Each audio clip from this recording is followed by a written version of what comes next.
How's it going? I think I'm live.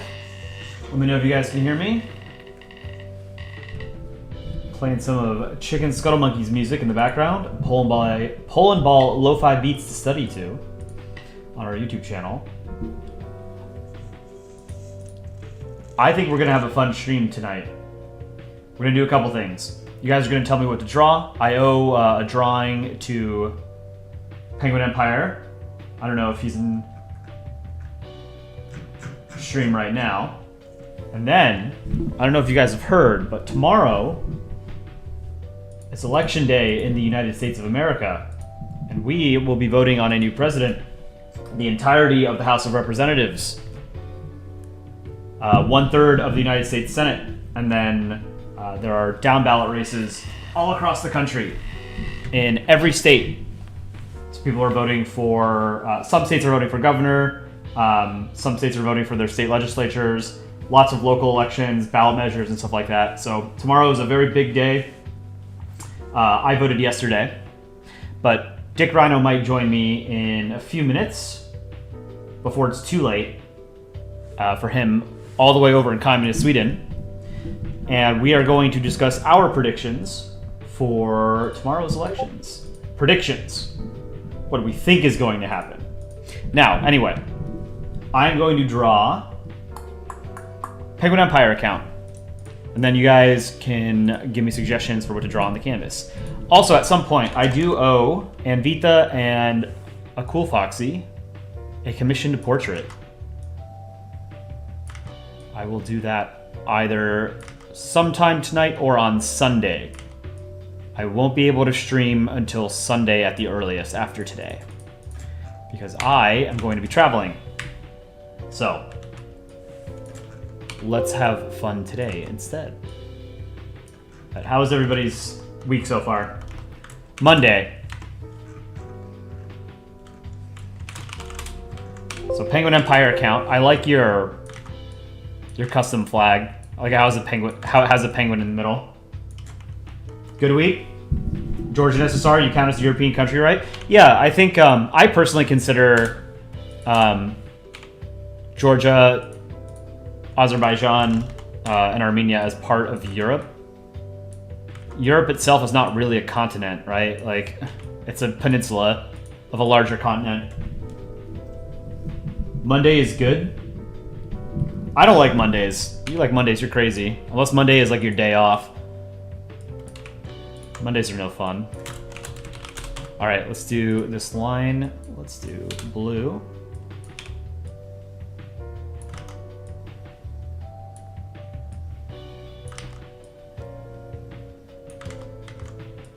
I worked on a couple shorts for the next week since I'm going to be out. We have one on Saturday. I think you guys are really going to like. It's about wrestling. I had a lot of fun making it. I think it's one of our best ones, but we'll see. And then we made another one for Sunday, which I also think is very funny. It features Vietnam, I think Nicaragua, Chile, North Korea. Maybe you guys can figure out what those countries have in common. Art review? I might do art review in a little bit. But today is going to be a special stream because we're going to do some fun election stuff. His eyes are always closed? Okay, I can change the eyes. I will do that for you, Penguin.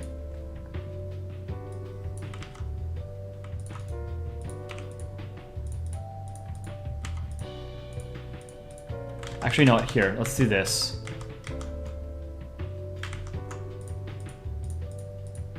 I always mess this up. I'm gonna do white. No. Let's see if I can fix this.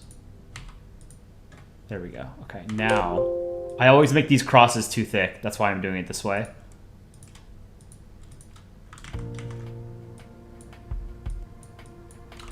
I should let Dick Rhino know that I am in Discord if he wants to join. Dick Rhino was on Call Me Ezekiel's YouTube channel yesterday. I don't know if you guys saw it. It was a good conversation they had about Polandball, mostly about Polandball. Call Me Ezekiel is another YouTuber that does country ball related content. What impressed me to do country ball animations? I was asked by Aaron if I wanted to work on the channel, and I'm glad I said yes. And I've had a lot of fun. Oops. I've had a lot of fun learning how to animate. It's still sort of basic animations that I do. I don't technically use animation software, right? I'm just using DaVinci, but it's fun regardless. It's just it's another way to make comics, right? Like when I was drawing comics by myself, rather when I was drawing Polandball comics, you know, for a number of years, starting in 2011 or 2012, it's a very solitary process, whereas making these shorts is collaborative, primarily with Aaron, and then with Dick Rhino and Chicken Scuttle Monkey on some elements of it, you know? So it's like, it's single player versus multiplayer, basically.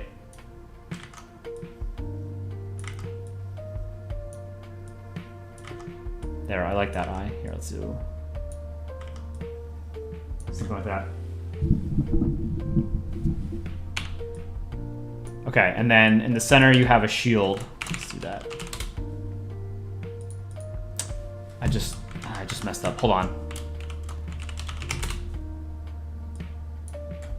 Let's do the shield first. I didn't do the eyes on a separate layer.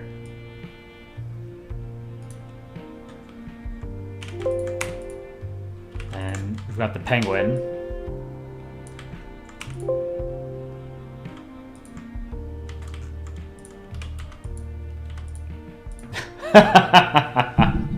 That's how you draw a penguin. Help me, I'm trapped in the basement. Maybe you can find Aaron. He's somewhere in the basement. Penguins don't really have ears like that, right? They're like normal birds. They just have holes in the side of their head, right?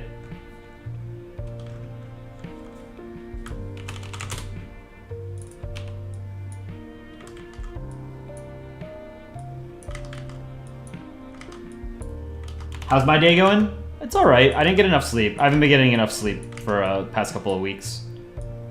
But doing well otherwise, you know?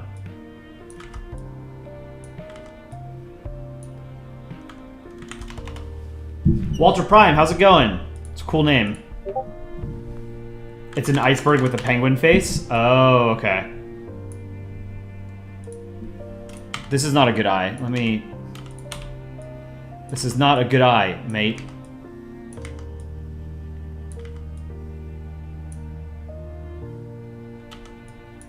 Man. Perspective here is kind of wonky.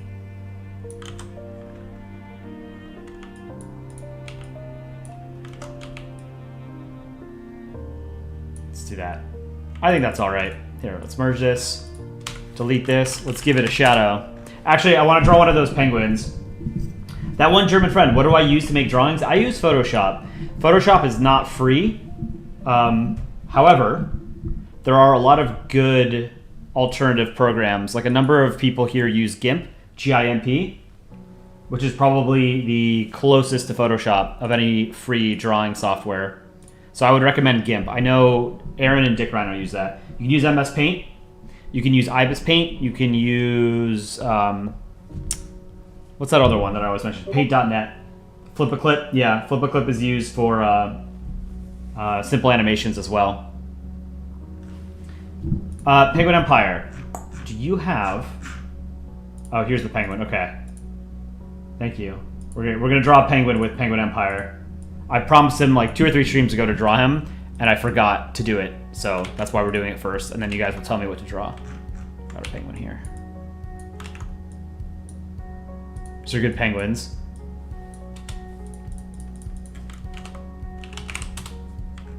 Okay, let's do... Now, how do you normally draw them? Like from the side? Actually, you know what? Maybe I can approximate it. Let's see.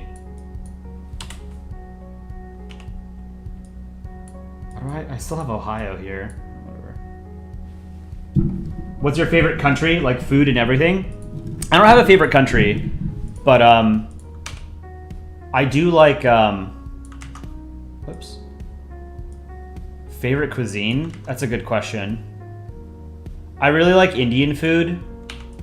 I like Thai food. I like spicy foods. But I love pizza. Pizza's probably my favorite food, but not Italian pizza. Italian pizza is great, don't get me wrong. But I don't think you can beat a New York slice.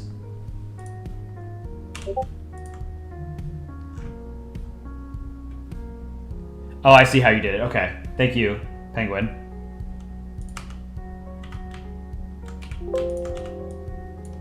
It's sort of like shaped like a ghost from Pac-Man.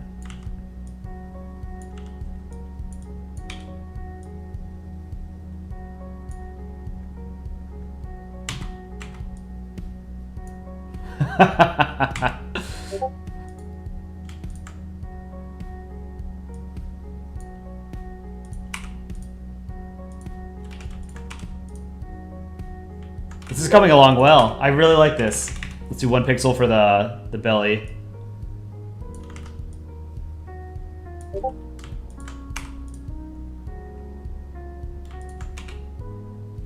Okay, feet.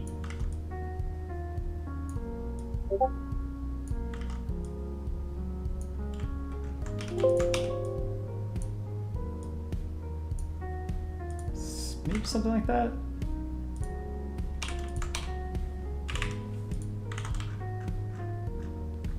I think that's pretty good. Let's do a shadow for both of these guys. And then we can move on.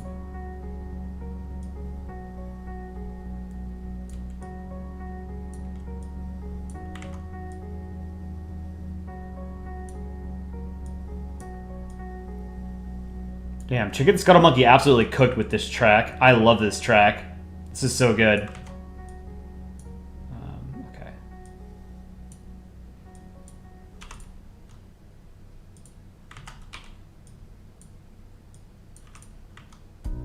Let's see if this works.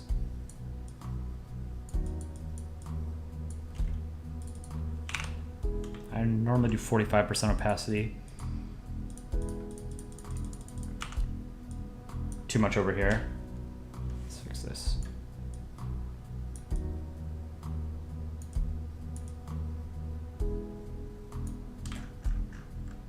That's good. Okay. Penguin, I think we're done here.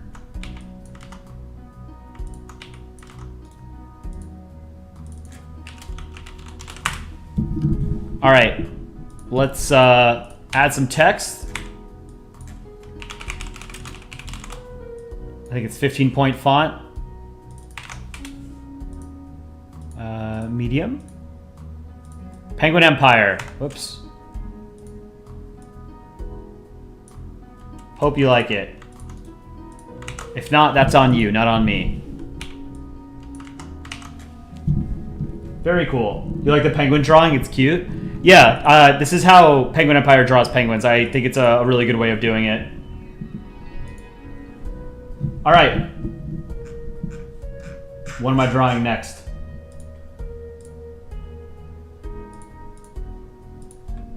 What do you guys want to see? Here's our canvas. What did I draw last time? Oh, this is I think the most recent thing I drew. Connecticut country human for a cool foxy. Nubish's plungers. El Salvador? Let's do El Salvador. What should El Salvador be doing? I don't think I've drawn El Salvador on this canvas. Annoying flag to draw, so I'm gonna phone it in a little bit. Meanwhile, we can do a poll on the flag.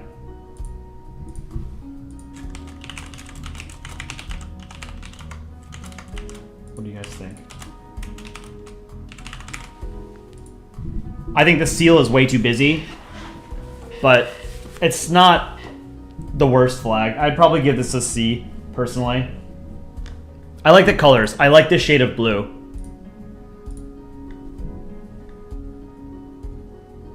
Playing football? Doing chippy chips? What are chippy chips?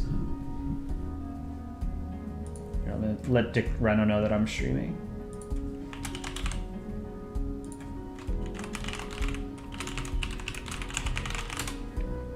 Okay.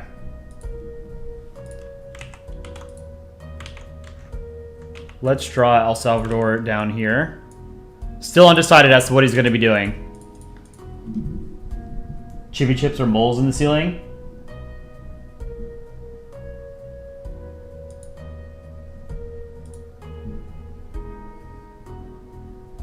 Football against Honduras. Was the football war, or whatever it was called, was that between El Salvador and Honduras?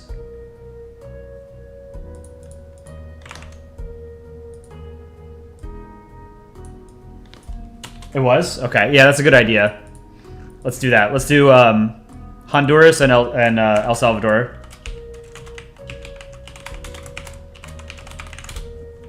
Honduras. Oops.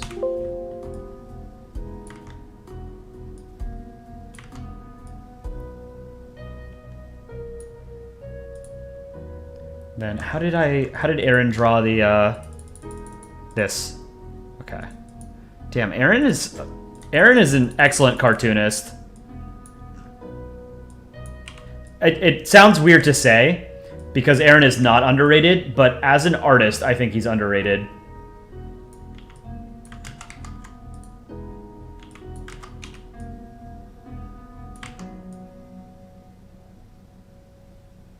He captures the cartoony feel, I think, of Polandball really well.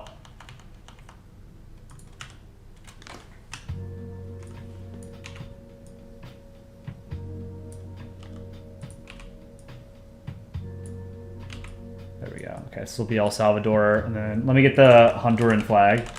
Honduras? Honduras' flag is much better, but I don't like the shade of blue. I think it's too light. We can do a poll on this one as well. Here, let me pull up Honduras. Whoops. Alright, so for El Salvador, you guys seem to agree with me. 41% C or lower. Yeah, I think it's a C. 26A, 16S, 15B. All right, what about Honduras?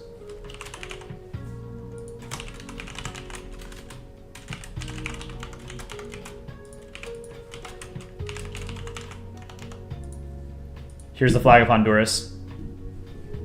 Is it a 1-2 ratio? Let's see. Oops. Yeah, it's 1-2. I think that's too long for a flag.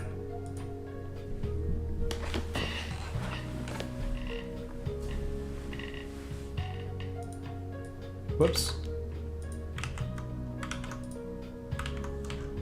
Whoa.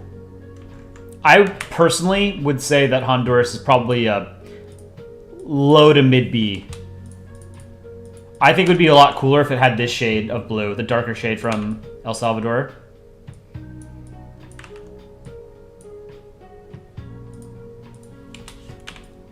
I think I drew a soccer ball somewhere on here before.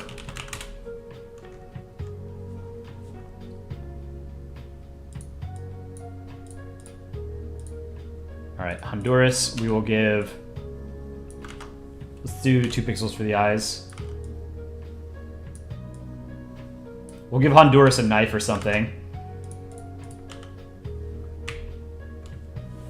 DRC had the best flag. I think DRC's flag is pretty good. I'd say it's probably high B, low A. Like a B plus, A minus, something like that. Those eyes are too small. Let's try again. Okay, I didn't even do it on the right layer. Oh my god, I keep messing this up. Okay.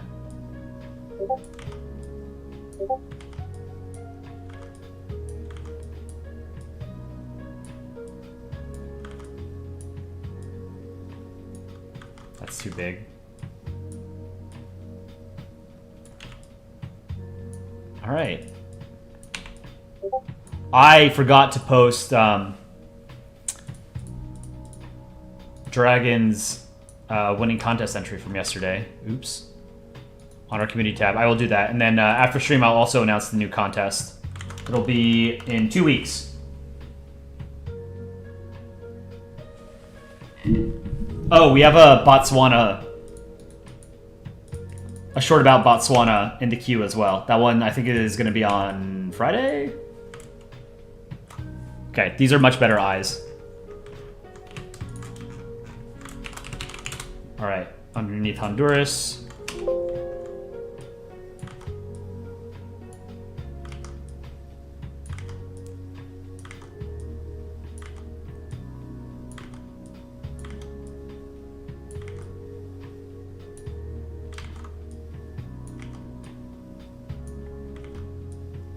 Can I draw balls well today?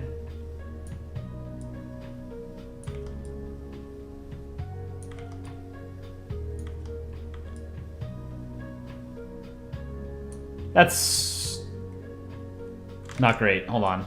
I can do better. That's better. Okay. And then it's 5 stars, right? 1 in the middle and then 4 around it. Okay.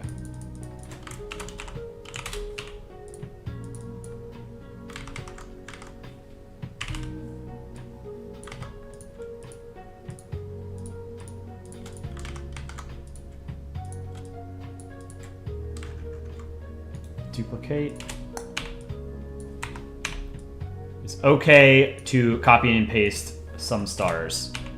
If you notice, on the US flag and almost all of our shorts, Aaron just copies and pastes the stars. He does 1 star and just copy and paste. It's totally fine.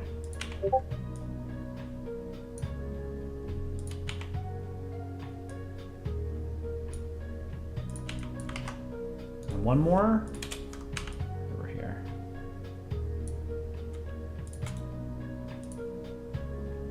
All right, fill in the eyes. Boom. Italia, $5 donation. Thank you. Is there art review? Yes, I will do a little bit of art review.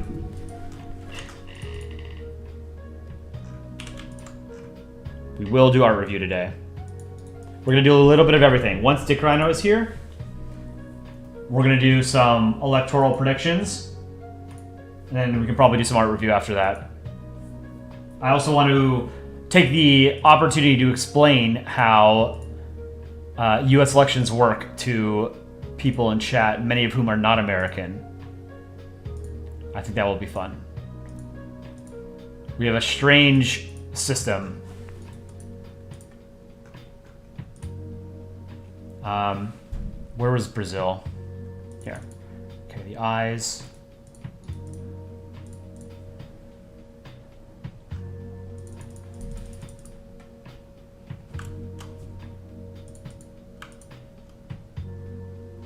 Merge this. Honduras. Done. We'll give him a knife at the end. I can take a knife from Serbia. Yotter, how's it going? That Honduras blue seems a bit pastel. You don't remember it being so bright? It is. That's one of the reasons why I don't think it's a super great flag. I think a darker blue would be much better. But I took it straight from the Wikipedia. Chat, say hello to Yotter. One of my favorite personal artists in the Polandball community. I don't know what layer 3 is. Actually, here, let's do eyes first. I already have them. Okay, above El Salvador.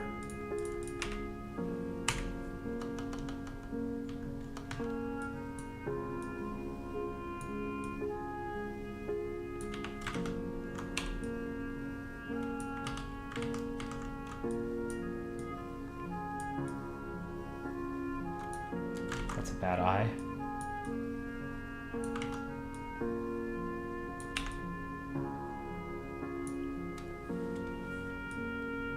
That's not terrible. I don't know. Aaron can do better. Okay, let's get the blue.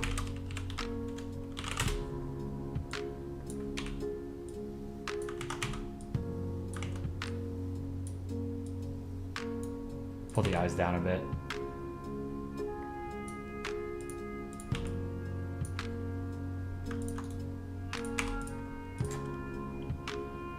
To do the pyramid or the triangle. Flags that have your flag on the flag, bad flag. Liam, I'm American or live in the U.S., and when I look at other countries, you see why our elections are considered weird? Yeah, so at least for electing president, we use an electoral college, which is basically defunct everywhere else. I don't think there's any other country that uses an electoral college. Copy and paste the coat of arms? Absolutely not, Windows. That is cheating.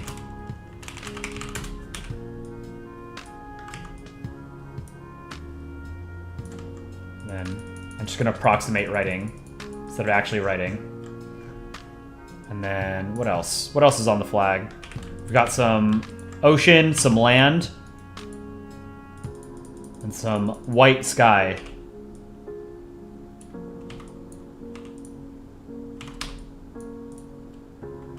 And then there's some flags. Here, actually, hold on. Let's make the fill in the eyes. Oh, okay. There's a wreath as well. Let's do the wreath.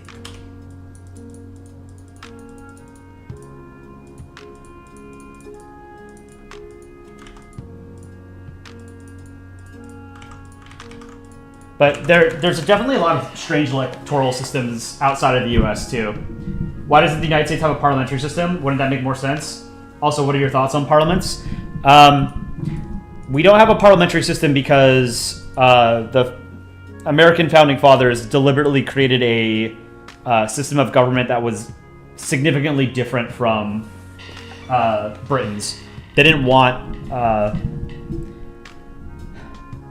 They wanted a very strong separation of powers among the different branches of government, which did not exist in the United Kingdom as it existed then.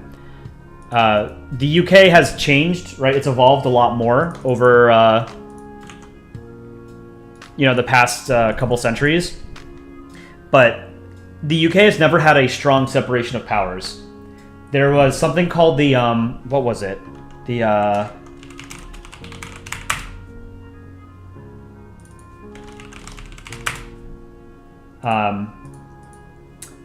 I'm forgetting the name of the post, but it was only abolished in like 2010. But it was basically an office in British government that played a role in both the legislature, the executive, and in the judiciary. But even today, in a parliamentary system of government, you don't have separation of powers because the executive emerges from the legislature, right? So the prime minister is a member of parliament. He's a legislator as well, he or she. The American founding fathers wanted to create a system where there was checks and balances among the three branches of government with very clearly defined, delineated powers. It hasn't always worked out in practice, but it's a system that has survived this long and produced a superpower. So they did something right. They didn't do everything right, but they did some things right. It's there's an argument to be had over whether or not the United Kingdom or the United States is the oldest sort of continuous form of government or democratic government. I think if you go by sort of the current constitution, or like the current basic document or whatever for whatever the country is, I think the United States holds the record for like the oldest operating sort of continuous form of government. The UK has evolved more significantly over that time, you know? I need to get the shade of brown from Brazil's stick. There we go. Okay, that's not terrible. We need to put a football in between them. A soccer ball for my fellow freedom-pilled Americans. What is the anatomy of a country ball? A country ball has... it's really up to your own interpretation. The way that Aaron has drawn it is like with one central bone in the middle of the ball, and then just flesh around it. But some people do skeletons, something like this, where it kind of looks like a fish, but like vertical. So you have a rib cage, right? And then here's the skull, right? Rib cage, and then like a bottom piece.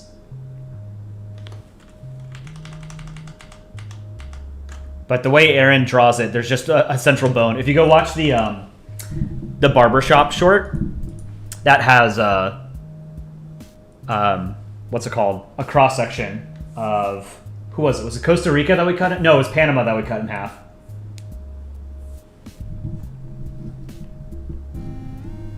United States is considered a constitutional republic? Yes, there are many constitutional republics around the world. Republics, and republic is a kind of what's the word? Just to head off this argument that people might make, democracy and republics are not mutually exclusive. You can have a republic that isn't democratic, like the Soviet Union, right? You had a Republican form of government, and you can have democratic states, like Sweden, right?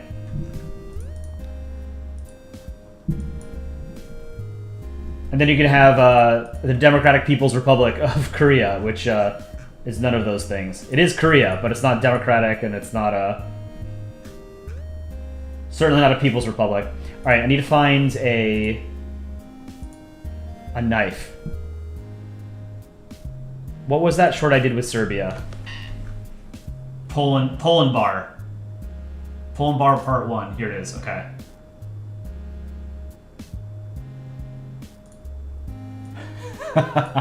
This was fun to redraw. I like this knife, so I'm going to steal this knife. We're going to redraw it. Give it to Honduras. Get smaller. Let's turn it 90 degrees.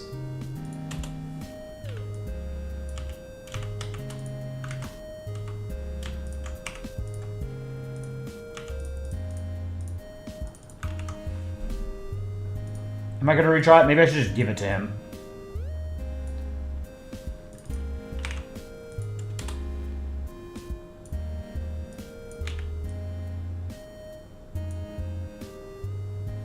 What's it look like if I zoom out?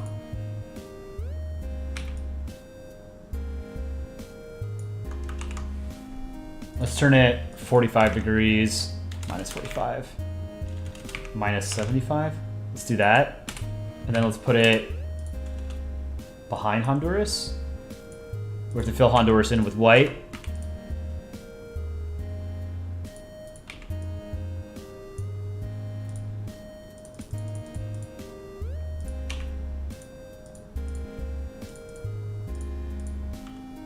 Let me clean this up a little bit.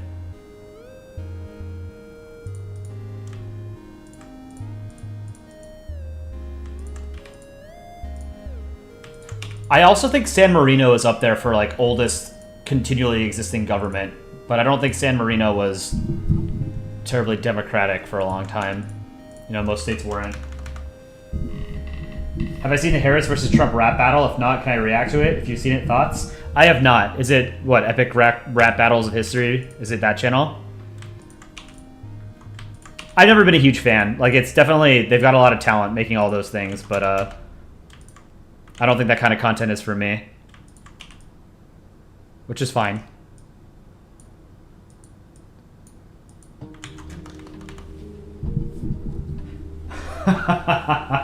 It's common knowledge to know that every serve has a copy of the Geneva Code, renamed as, quote, to-do list. I always like the Geneva suggestions joke. We laugh because we have to, you know?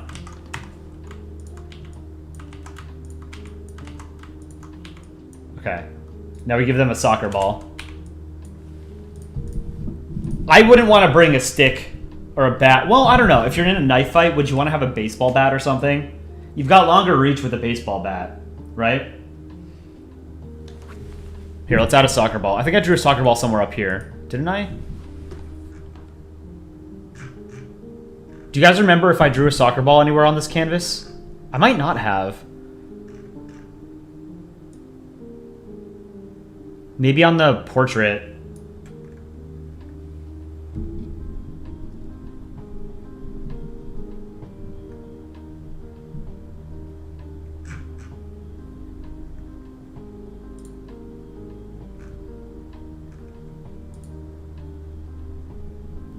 In Canada, we call the Geneva Convention life goals and hang a copy on our walls. Canada invented war crimes. Well, they didn't invent them. They invented new ones. Proud Canadian history.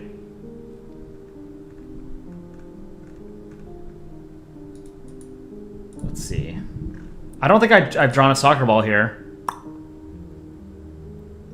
Maybe on the chat family portrait. Let's take a look.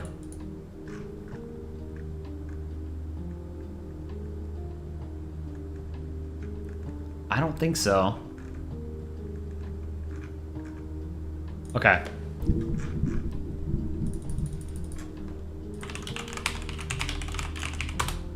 Football. Football. Let's do 2-pixel outline.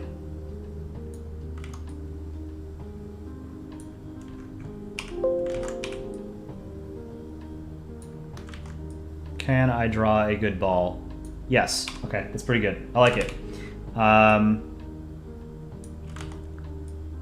They are pentagons.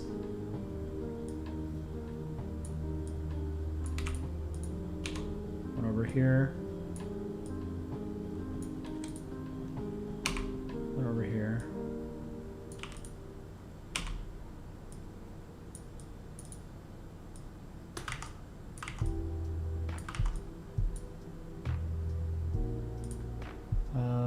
Okay, so one line out here, one line out here, here, here, here, another one here. Yeah, let's make that a little curved. That's good. One here, one here. No, here, let's do more like this.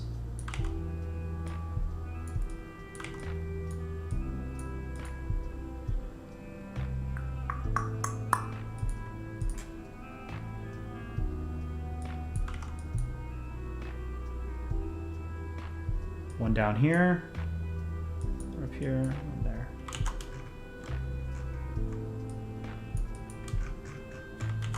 I mean, you can tell it's a soccer ball, right? It's not the best, but there we go. This is the soccer war, right? Let's see, the soccer war, or the football war. The football war, also known as the soccer war, or the 100-hour war, was a brief military conflict fought between El Salvador and Honduras in 1969. Existing tensions between the two countries coincided with rioting during a 1970 FIFA World Cup qualifier. The war began on the 14th of July, 1969, when the Salvadoran military launched an attack on Honduras. The Organization of American States negotiated a ceasefire on the night of the 18th of July, hence its nickname. Salvadoran troops were withdrawn in early August. The war, while brief, had major consequences for both countries and was a major factor in starting the Salvadoran Civil War a decade later. Weird. Oh, I totally forgot the poll. You're right. Here, let me end the poll. Honduran flag. 30% said A, 29 S, 21 C or lower, 19 B. I think it's B. Okay. Whoops. Let's do some shadows real quick, and then move on to another drawing.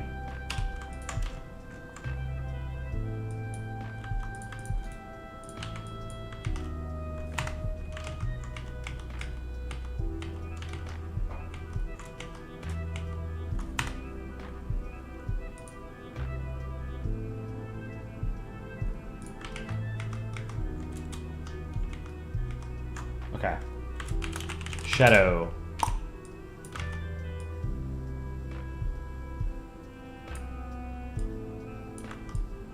It's the knife. Oh, do that in a second.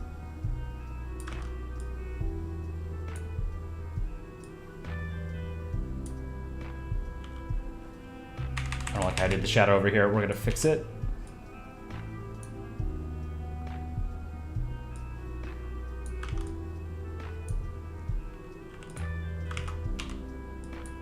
There's a hole somewhere. Oh, there it is.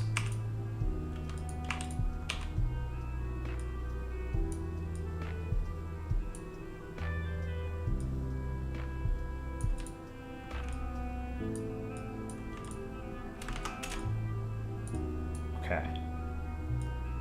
And over here.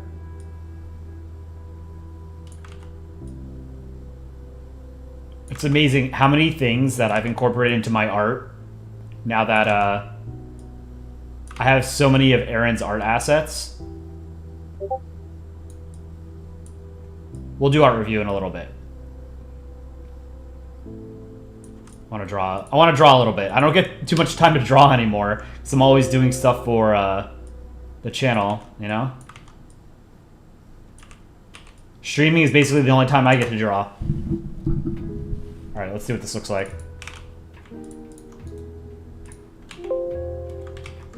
Oh. I forgot to do...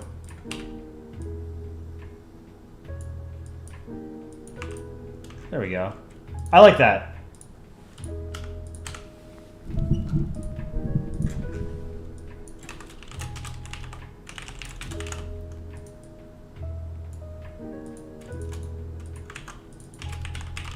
All right, what am I drawing next, guys? Shameless plug to like the stream if you have not done so already. Also, if you would like to support the channel, you can join as a member for $4.99 a month. You get access to emojis in our chat, comment section of our videos, and a little badge next to your name that evolves over time the longer you are subscribed. America playing tennis with China and Russia, but the tennis ball is a nuke. Draw both presidential candidates arguing with the EU looking on in horror. I don't really want to draw people. India and Pakistan arguing. India and Pakistan arguing. Yemen rolling over Poland, watching him sweating. I don't understand. Mexico and Canada annoying USA. I hate drawing the US.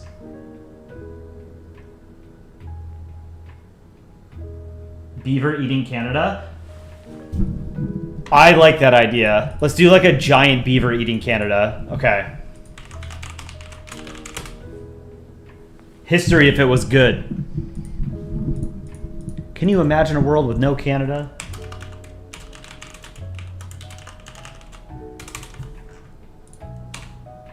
Okay, I have an idea.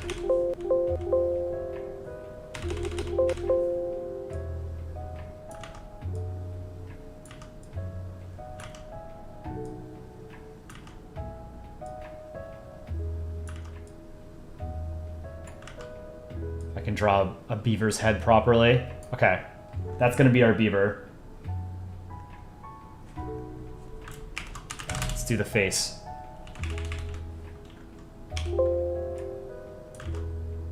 Center it. Okay.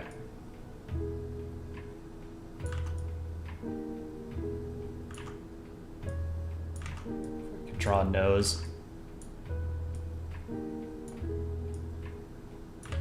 Too big. Give this beaver a nose job. Okay.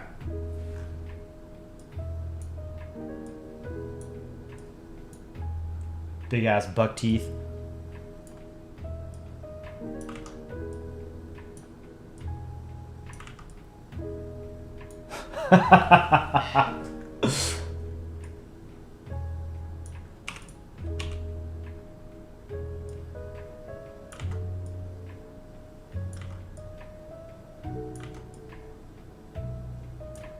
Oops.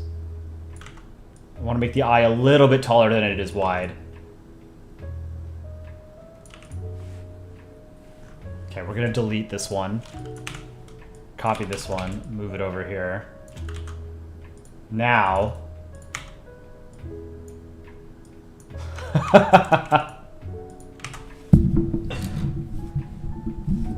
French Ball, thanks for joining. Hope you enjoy the rest of your Monday.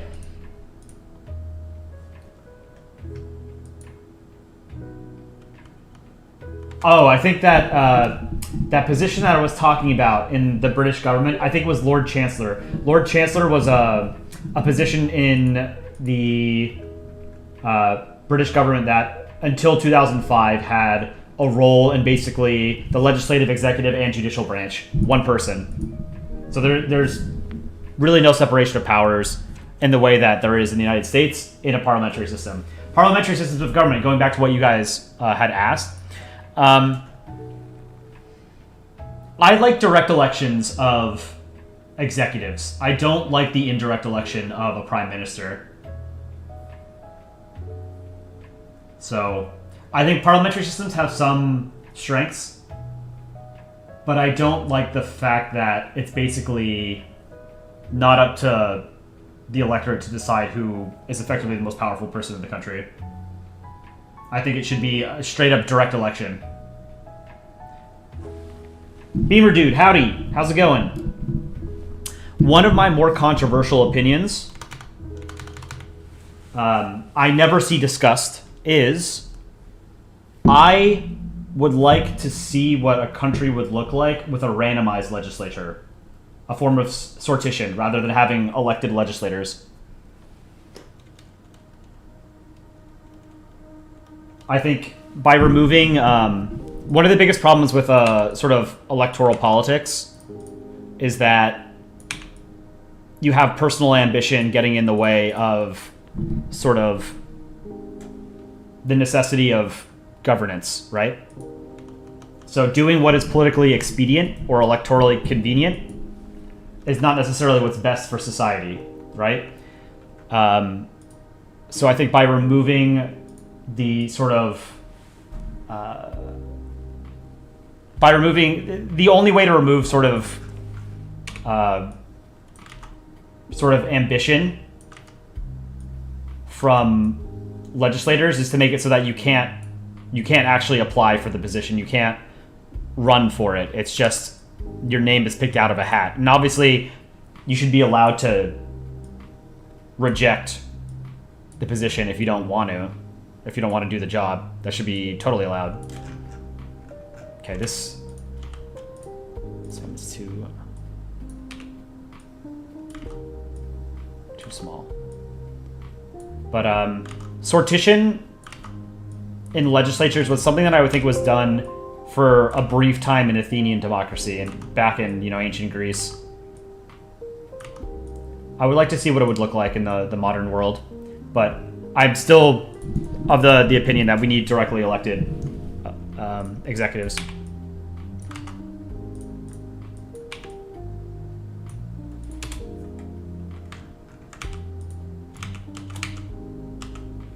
Where's my eraser tool? Here, let's do that. Look at that. Advanced tools.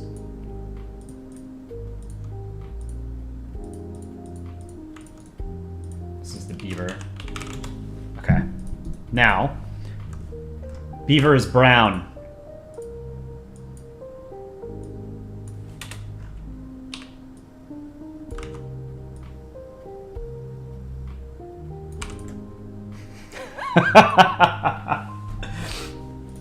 This is so stupid.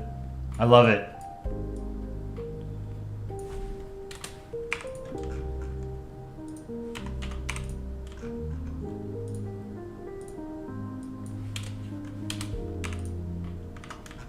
Over here. Okay. I like that.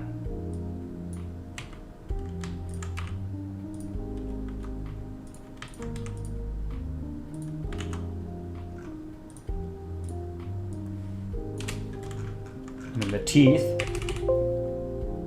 They're probably stained a little bit, right? Probably like a little yellow, you know?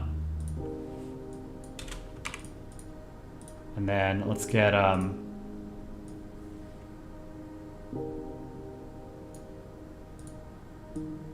darker.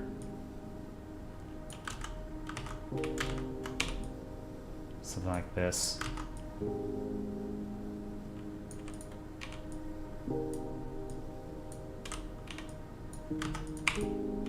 I think Dick Rhino's playing Marvel Snap or something. We gotta cyberbully him to joining Discord. Beaver will be the end of Canada. Looks like your friend. Your friend's gotta go to the dentist.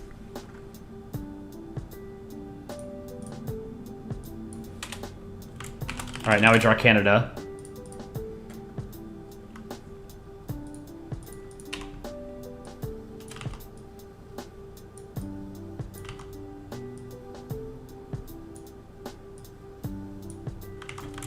do the lines.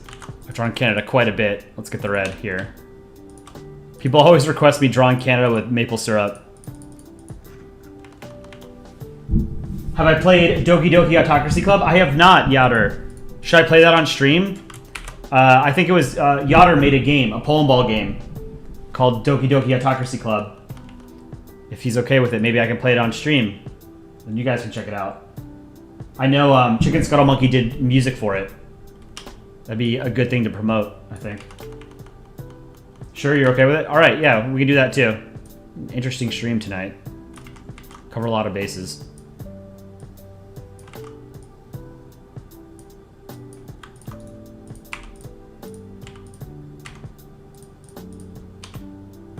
Let's do the leaf. Triangle.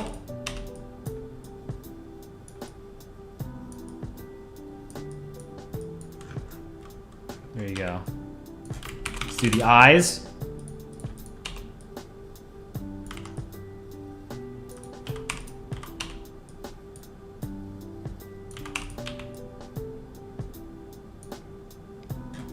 Zoom in. Move up 1 pixel. No. Okay. Leaf will move down here.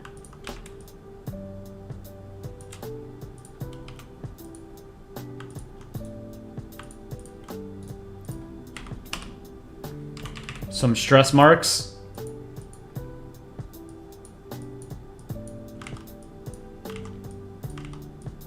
And here, actually, let me go up here. We need to do some art review too.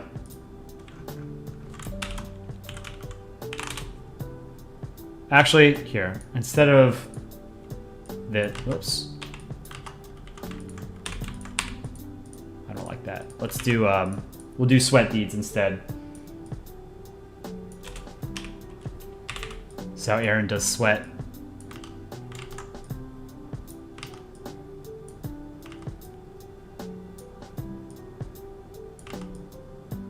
Kind of like a C-clamp, is that what they're called?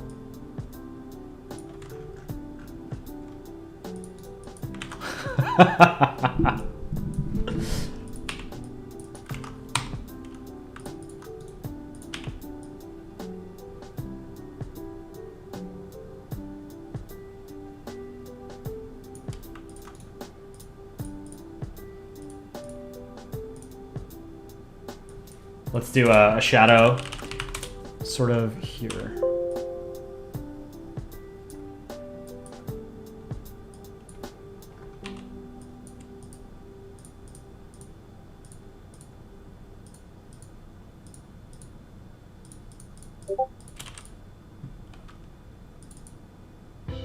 And then one on Canada.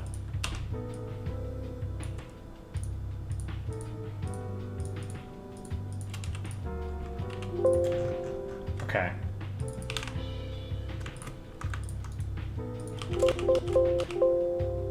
Where's my eraser tool? Oops.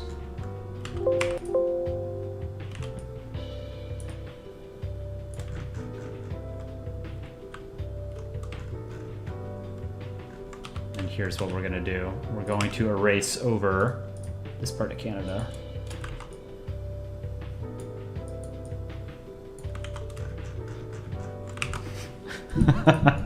This is what Canadians have to deal with on a daily basis on their commute to work or school. 30-foot beavers. They don't tell you about it because they want you to invest in their economy.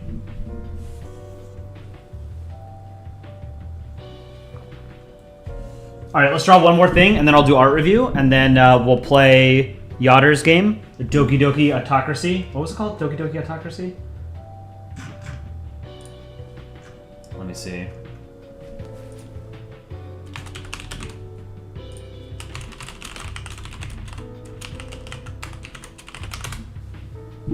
All right, what's next? Doki Doki Autocracy Club. Okay. Let me see if I can find it.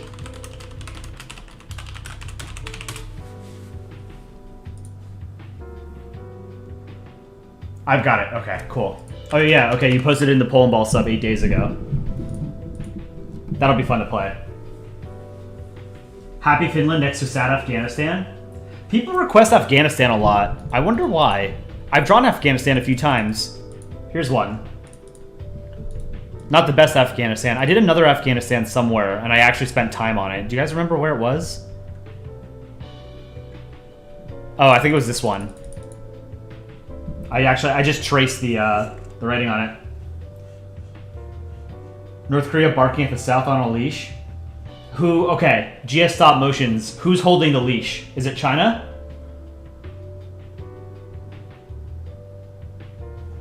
That reminds me of an old comic that I want to turn into a short. Let me see if I can find it.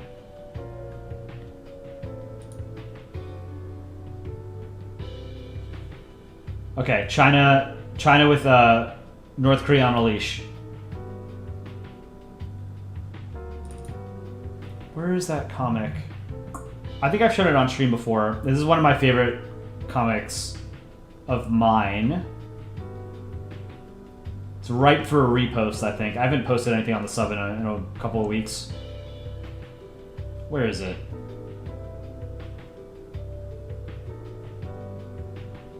I need to turn a lot more of my comics into shorts. I've only done a handful.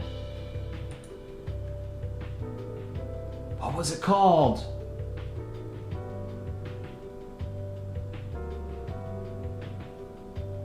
It's like pets or dogs or something. It's only 3 or 4 panels, I think. I'm scrolling through my folder. I have 204 items in my finished comic folder. I don't think that's every single one of my comics. Draw some planet balls. I don't really feel like drawing planets today. I think I did that on a recent stream. I drew a moon or a star or something. Let's see.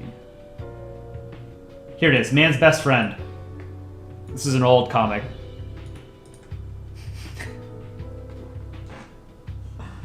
I like this one. So it's a German Shepherd, a French Bulldog.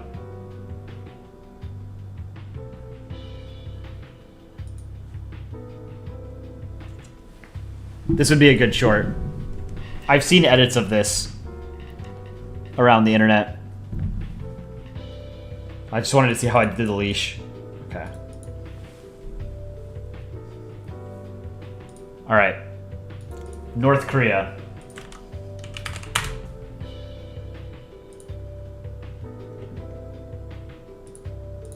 Download the flag. And then South Korea, download the flag. We'll do art review after this drawing. Then we'll play the Otters game. And then depending on whether or not Dick Reiner joins, we'll do electoral predictions. Well, I'll do my own predictions if Dick Reiner doesn't show up, but I kind of wanted to get a European perspective too. But all right, let's do a poll. North Korean flag tier.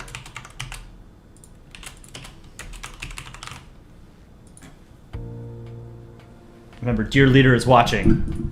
Kim Jong-un is in the stream right now. He's the one guy with internet in North Korea.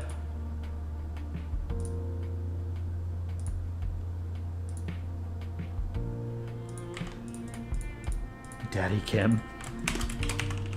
All right, DPRK, ROK, and China, PRC. Who do we draw first? Let's do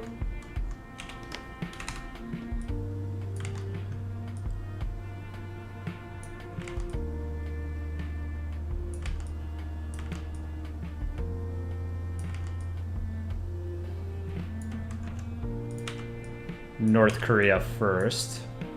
Best Korea. ROK.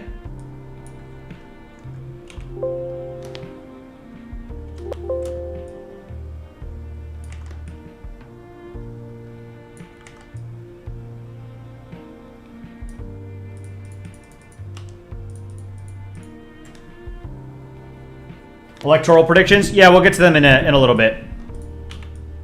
Maybe we should do it earlier. I don't know, because we got a lot of people in chat who sign off early, because we got a lot of people from Europe, Asia, Middle East, and Africa, so it's getting late for them. So maybe I'll do my electoral predictions if Dick Rhino doesn't show up. Let's see. And then PRC.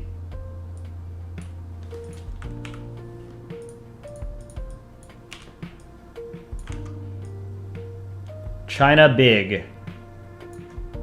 Yeah, that was a good ball right until the end.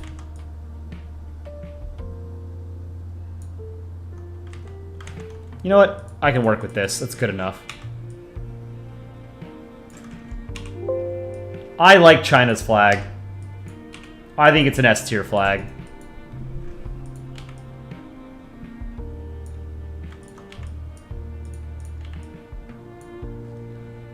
Okay, flag of North Korea. Oh, let's do eyes first. That one of the earliest shorts that we did was that one about Canada, and Canada's like a dog barking at himself in the mirror. That's one of my favorite shorts that we've done. I think it's so stupid. But I love how insulting it is to Canada. I don't know if you guys remember that. I think it's called Canadian Politics Are Silly.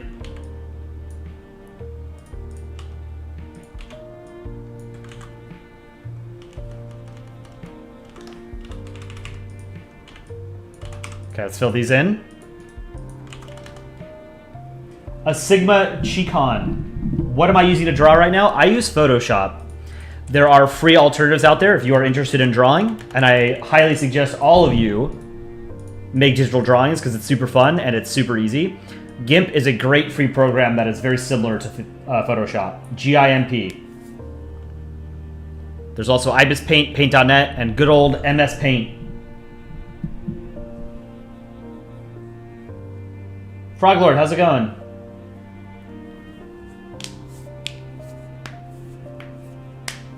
Frida is also a good option. I have seen that mentioned a couple times before, but I never remember that one because I'm not familiar with it. Is the Canadian Politics comic the one where Canada's barking into mirror? Yes, that's it. Patch, sometimes you use your 3DS to make Polandball art. I had no idea that you could draw on a Game Boy. I guess they're not called Game Boys, right? Back in my day, they were called Game Boys, the handheld Nintendo device, but I guess they're not called that anymore.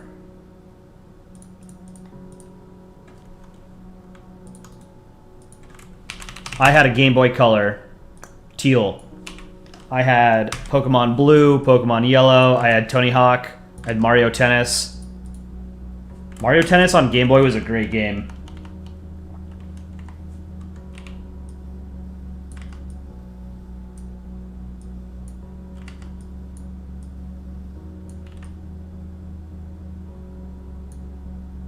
I don't like this ball. Let's fix it.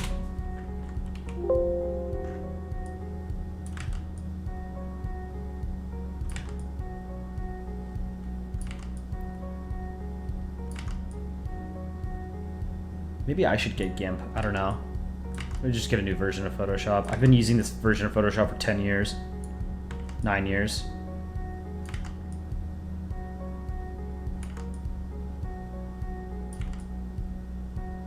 Okay, these eyes are messing me up.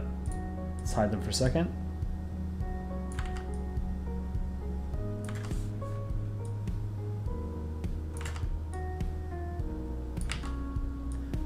I also have a ring light that I need to set up behind my desk so I can have the light on my face, so it's not just dark. I have terrible lighting in my living room.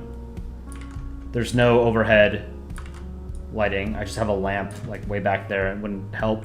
I'd be backlit.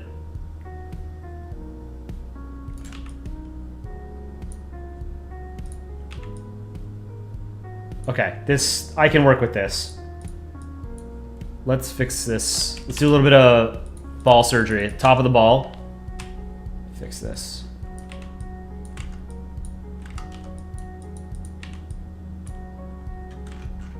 Okay.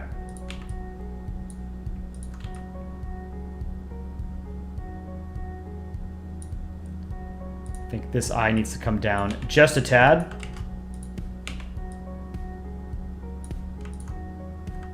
All right.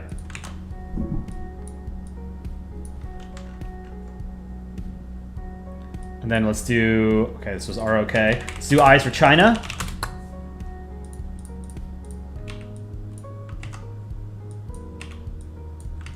Now it's not drawing.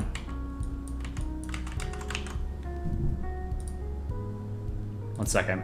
Let me restart Photoshop. Do Liechtenstein? I think I drew Liechtenstein recently. Maybe not recently, but...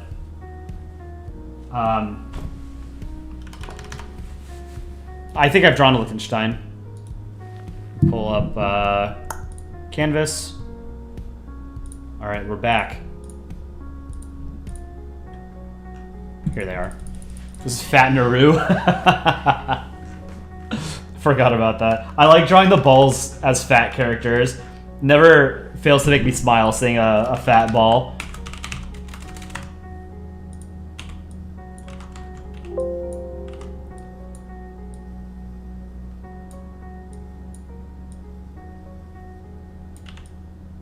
Hey, that's pretty good. I like those eyes. Pull it down here, maybe. This is not the best ball. I'm gonna redraw China's ball.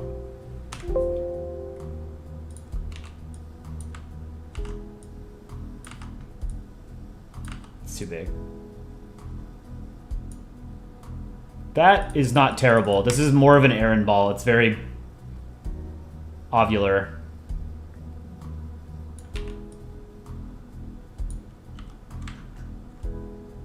Let's see what the eyes look like. You know what? That's good enough. Poland egg. No Fiji. Can do the Philippines holding a fox ball. A fox ball.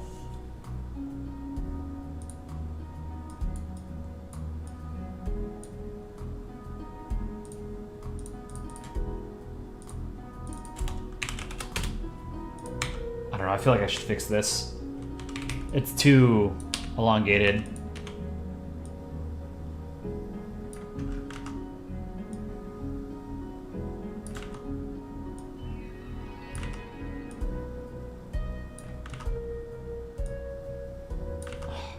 God damn it.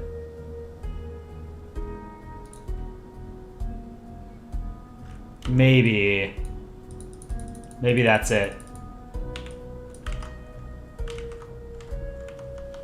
Quinny, thank you for the $5 donation. I think those are Aussie dollars. Loving the ball art and chill vibes. If you can request, please draw Australia. Love some more rep for your country. Absolutely. I will draw it right after this. Thank you for the $5 redues. I know Aussies hate that, but I don't, so you're going to have to deal with it. Tobias! $900 dues. Collect call for Springfield. It was an emergency. Okay, let's do get the colors for China. How does Kazakhstan move? And Nepal and Israel and Singapore? I have no idea. In all of our animations, we just make them do, we just make them slide. Bortech, £2 donation. Thank you. Do Liechtenstein. I will draw Liechtenstein after Australia. All right, I gotta speed this up. Got people waiting.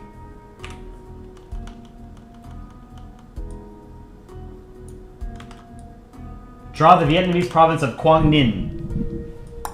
Probably won't be able to get to that today, but I did just finish making a short that features Vietnam. And that one will be on... That one's airing on Sunday, so keep your eyes peeled for that one.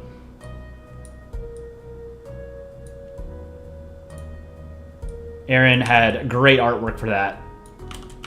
Old Aaron comic. Actually, I don't know how old it is. Oops. Okay.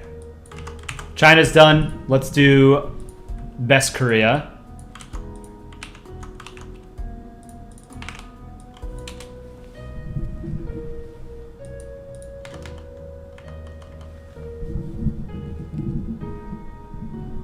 Can I quickly say my Canadian province tier list, not based on the flags, just in general? Oh man, I don't know. I think Quebec is pretty based, as the youth would say.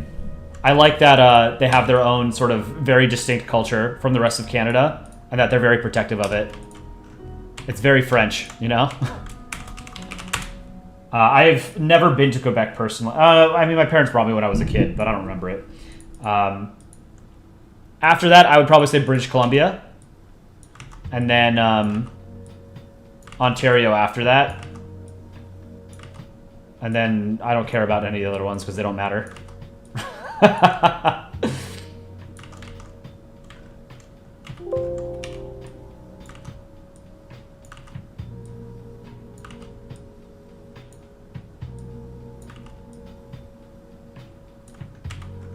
I said what I said.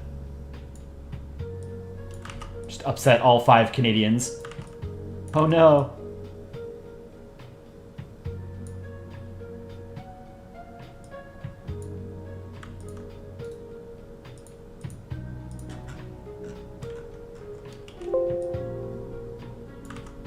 Let's see, hold on. What is this? Okay.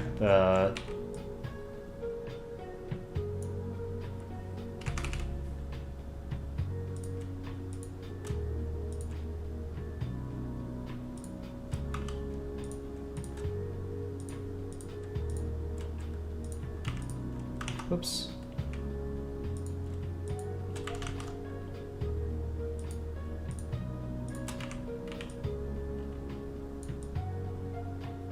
Doing the star.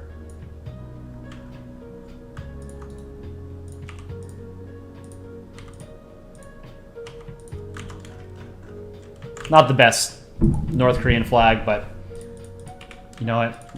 We're gonna manage.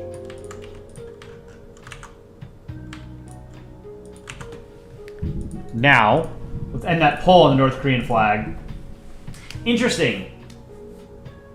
29% A, 26C or lower, 24S, 19B. I think it's a B+. I don't think it's the worst flag out there. It's more unique than most, but I don't like the proportions, and I don't like the placement of the star.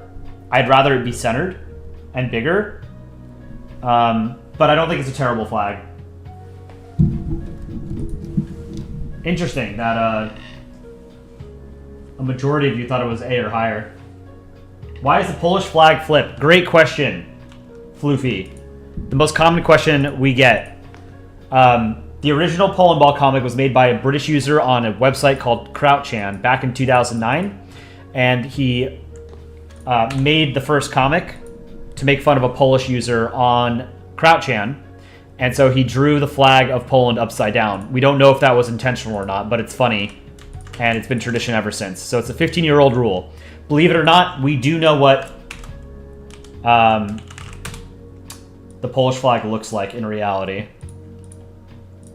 Even if it disgusts us to our very core. It's one of the things that I always find funny when people make those comments on our shorts. Like, hey, that's not the Polish flag.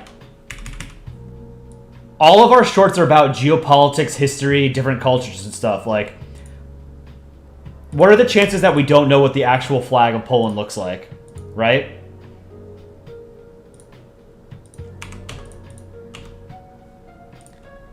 They made Pepsi a country.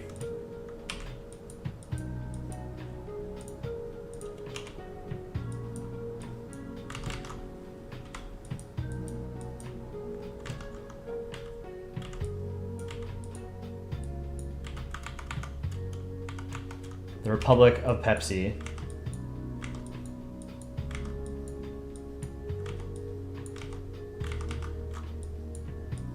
Oh, I wanted to start a poll on the South Korean flag. This is one of my personal favorite flags.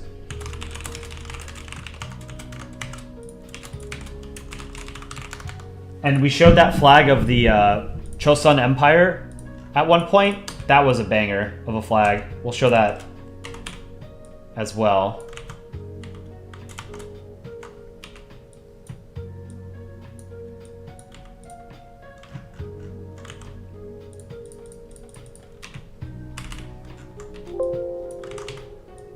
Thicken these lines a little bit.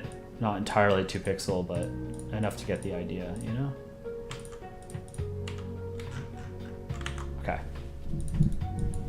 Let's put him on a leash, and then after this we're drawing, what was it? Australia and then Liechtenstein. And then we'll do our review. Let's do a leash.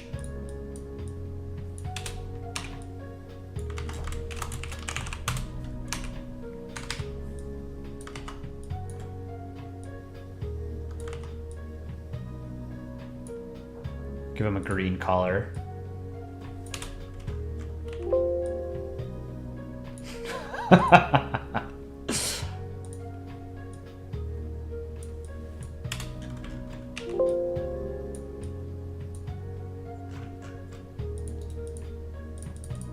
I don't like this neon purple. Let's make it darker.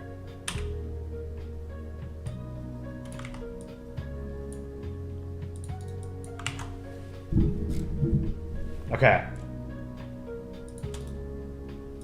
Done. China, North Korea, South Korea. Next. Going down under. One succulent Chinese meal, $10 reduce. I forgot about this. 2 helpings of China. Take your pick. People's Republic or Republic. So this is for Quinny. Just draw another one, and then I'll move Australia somewhere else. We're going to do a tiny Australia. Tiny Aussie, so then I can do Liechtenstein next. You know what? We'll put Australia and Liechtenstein together. It's, I don't know.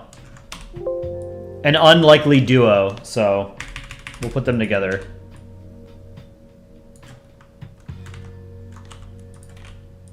$900 reduce.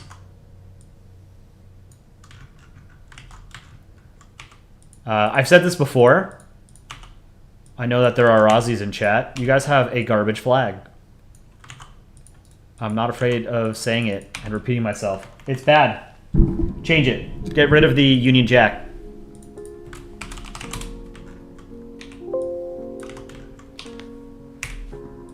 Every flag with the Union Jack in the corner is bad. Straight up. No exceptions. Not a single solitary exception. And I defy you to prove otherwise.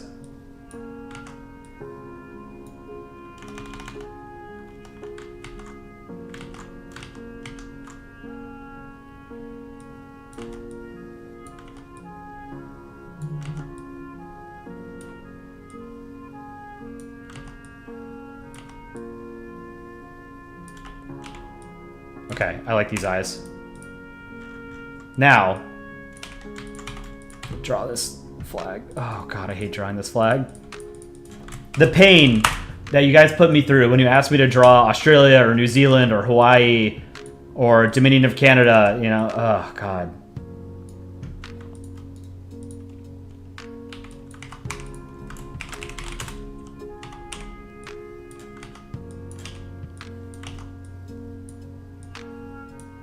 Do any of you actually like drawing the Australian flag? Or the New Zealand flag? Any of these that have the Union Jack and the canton? Is there anyone in chat that genuinely enjoys drawing them?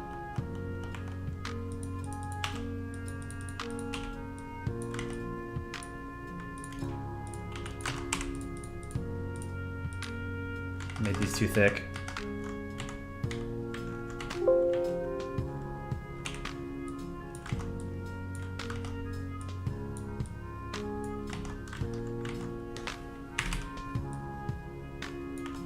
Northern Willow, you like it? Senior Sea Scoob, you don't mind?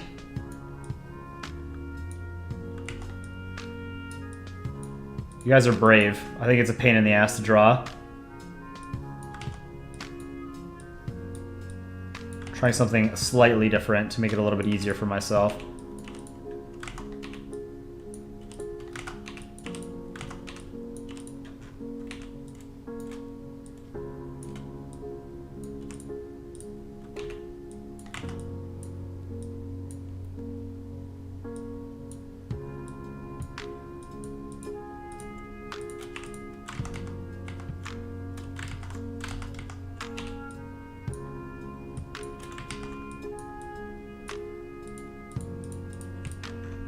One over here.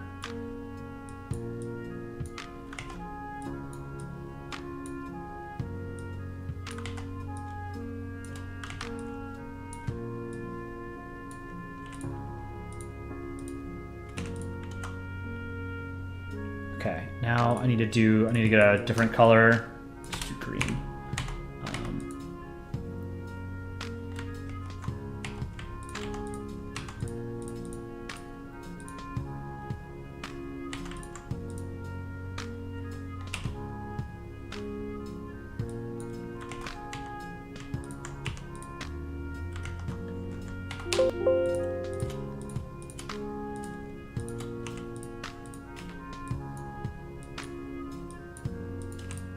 Okay, now I can fill this in with white.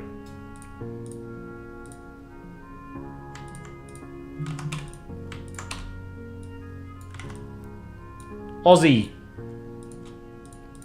I cheated, I used line tool there. Do as I say, not as I do.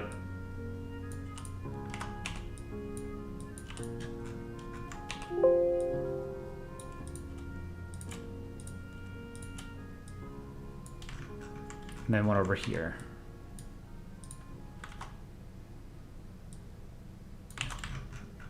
Okay, now to the Southern Cross, and then the 7-point star over here. Do that. And I'm gonna put Liechtenstein on top of his head. Shitty 7-point star, but whatever. Okay. 1 star here. 1 here. Here, let's put it out a little bit more. New Zealand's flag is better. It's not good, but it's better. I think I've said that before. I don't like the 7-point star here. And I like that New Zealand has an outline on the stars, the red outline. Okay, Liechtenstein. Meanwhile, let's end this poll. South Korean flag. 57% said S tier. I agree with that. 32A, 60 or lower, 3B. Yeah, so most people think it's S or A. I think it's S tier. I love this flag. I think it's great. Here, let me show you guys the Chosun Dynasty flag.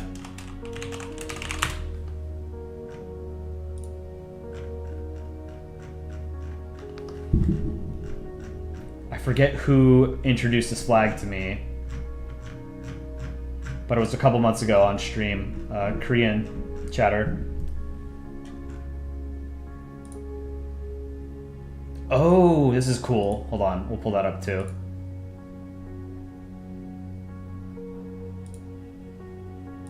Flag of the King of Chosun. Let me know what you guys think about this. Is this not the coolest design you've ever seen? Oh, it was Polandball. I remember now. Yeah, Polandball.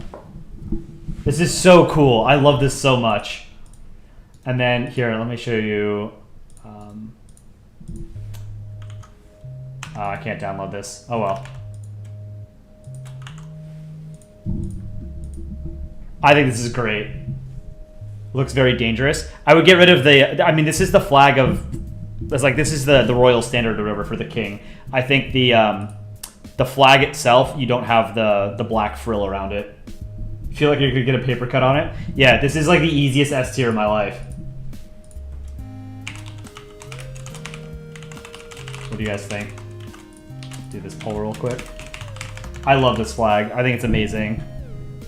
This color scheme is so unique, and it's just, I don't know.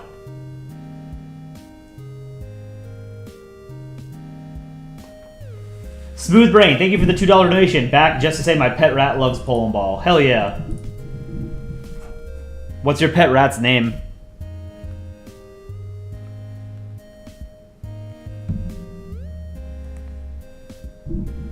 If there's any flag in history that ever deserved an S tier, it's this one. This might be like one of the top 5 flags I've ever seen. Chaotic Artists, you've rarely given out S tiers, but this is an easy A. What would you consider S tier? Let me get the flag of Liechtenstein. We're drawing that next. Liechtenstein has got a cool flag too.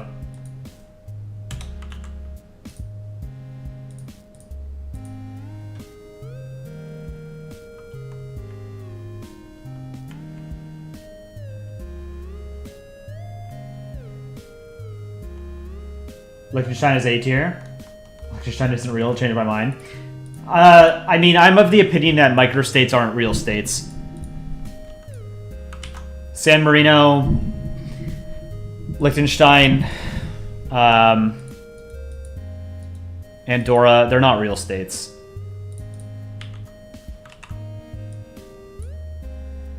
The Vatican is different. Her name is Kevin.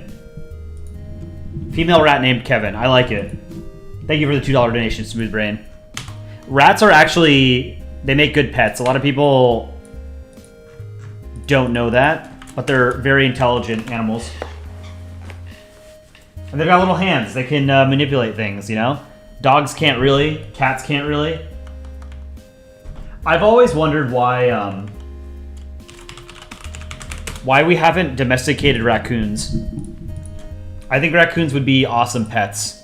Because they're like sort of in between the size of a cat and a dog. You know? Well, they're like, I don't know, maybe what, 20, 30 pounds? I don't know what that is in common units. Kilograms. Or like 10, 12 kilograms. So they're like a good mid-sized pet, you know? But they have hands. They can pick things up. Like they could bring you a snack or something. And they'd probably eat it, but that's why we would domesticate them, right? Alright, let's draw Liechtenstein.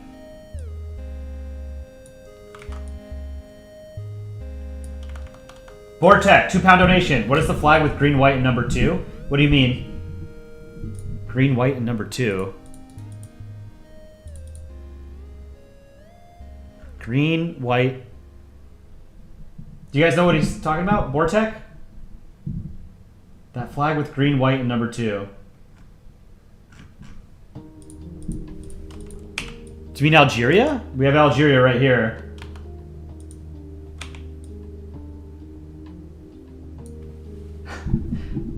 The missile knows where it is at all times, because it knows where it isn't. Solid meme. What did you say about the missile?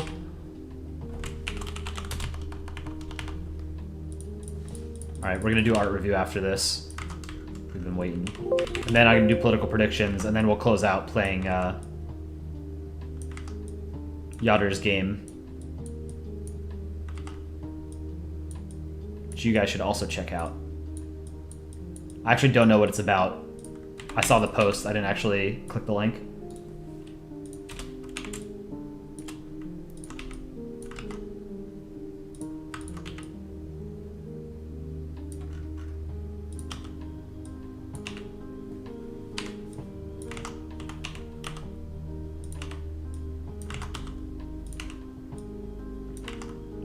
Fix this ball.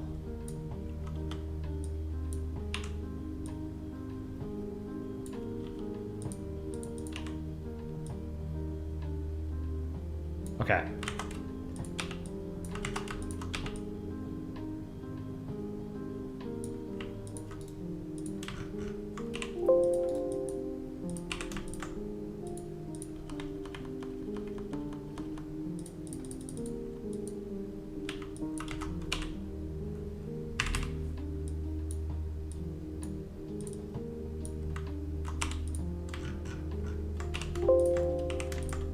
Whoops. Biblically accurate Poland.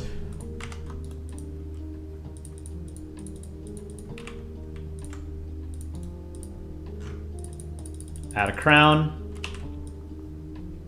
Nothing fancy. Looks like a space invader.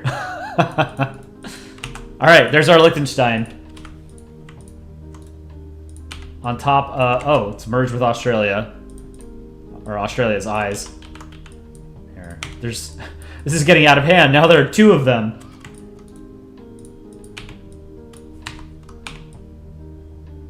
Okay. Now let's put them somewhere else, because we already have it in Australia over here.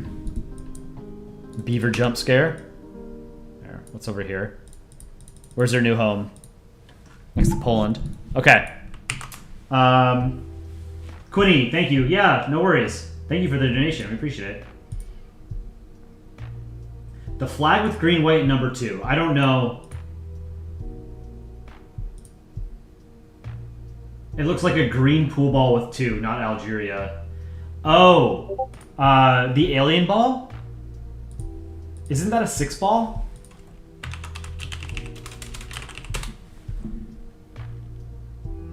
I don't know if it's 2, but the billiard balls, the pool balls in Polandball are used to represent like stateless indigenous populations.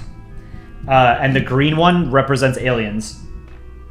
And you can add antenna to the aliens if you want or not. All right, let's do some art review. But first,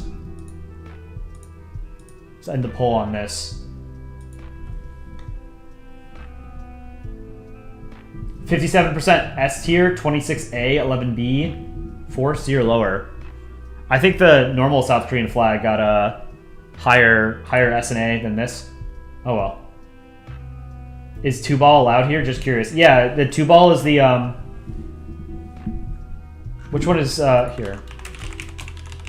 2-ball. Oh, 2-ball is the blue ball. I think that's supposed to represent early Europeans, like indigenous European populations. So like if you're making a comic about European populations 10,000 years ago, you would use the 2-ball. Oh, is it banned in r/Polandball? I didn't know that. I think there's been a shift away from using the pool balls, the billiard balls, except for the alien ball. All right.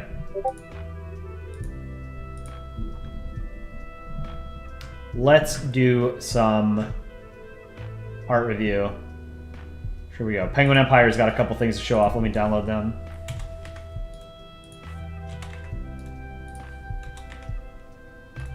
Co-owner of war crimes. What?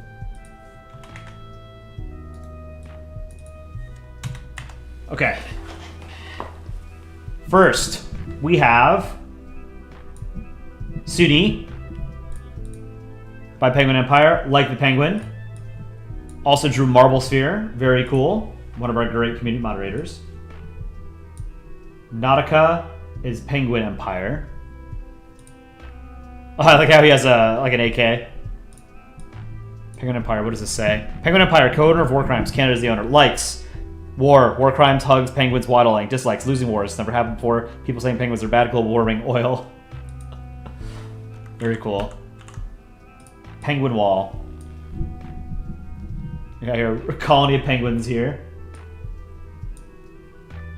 And then a canvas that Penguin Empire is working on. This great trace of what is this, an S300, S400? No, this is a it's an ICBM launcher. I forget the name. What is it, like Satan missile? Is that what it's called? The newest Russian ICBM.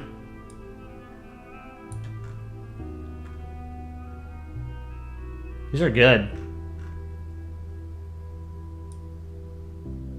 I like the eyes like this. Is this I don't know if it's Poland or Indonesia, but it looks like Singapore is like emerging from it, like an alien chest burster.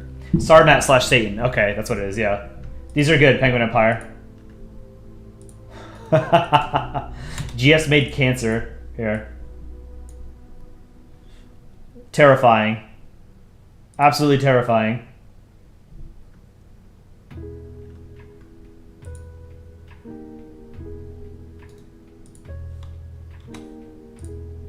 Chillin', you have Switzerland looking at the open sky in a grass field. Rate your phone?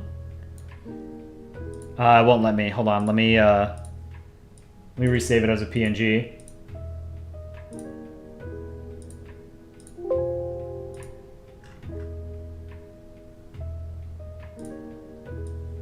Chillin's phone background.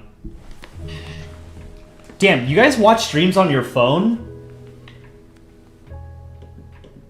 That's crazy. I only ever watch streams like on TV or my desktop computer. Rarely on my tablet. My iPad is specifically for like watching YouTube, Netflix. Okay, I'm actually curious. How many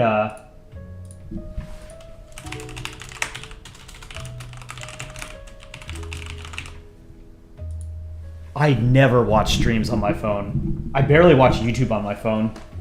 It's such a small device. Like, how can you... Oh, whatever. You guys do you.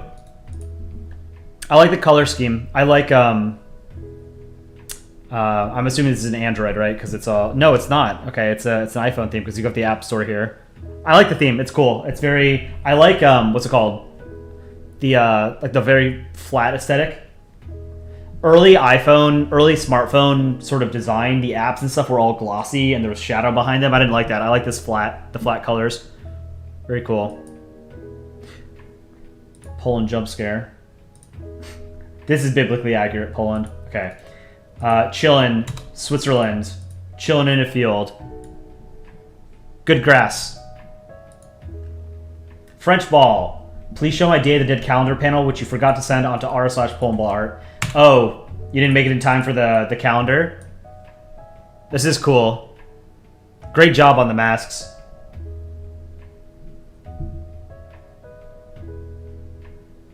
Rule break, Poland jump scare. So French ball did this. This is great. Hi, Italy. What is this? This is very cute, whatever it is. It's like some kind of flower creature. Cool Kirby made Aaron toast.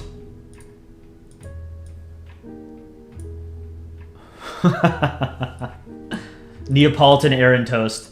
Watercolor Poland by Penguin Empire. Let me pull it up.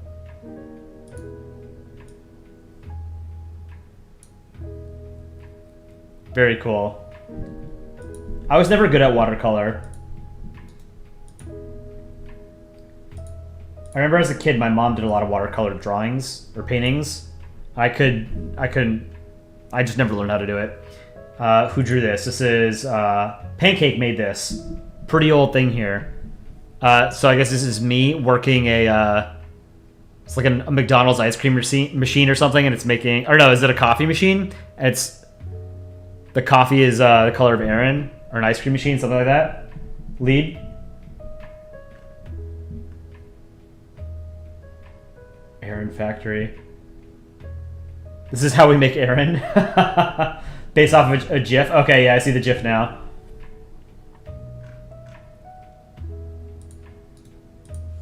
Lead is also working on a canvas. Let's take a look here. Let me close a bunch of these. I think GS made this. Napoleonic France. Okay, I'm going to end this poll because I want to do another one. 64% of you watch streams on your phone. That's crazy. I'm just old. Oh, one thing that I was talking to a friend about recently was that one of the dividing lines between millennials and then Gen Z and Gen Alpha is when you make a big purchase, do you make that purchase on your phone or your computer, like your laptop or your desktop? Like if you're buying a piece of furniture or a car, or whatever, a computer.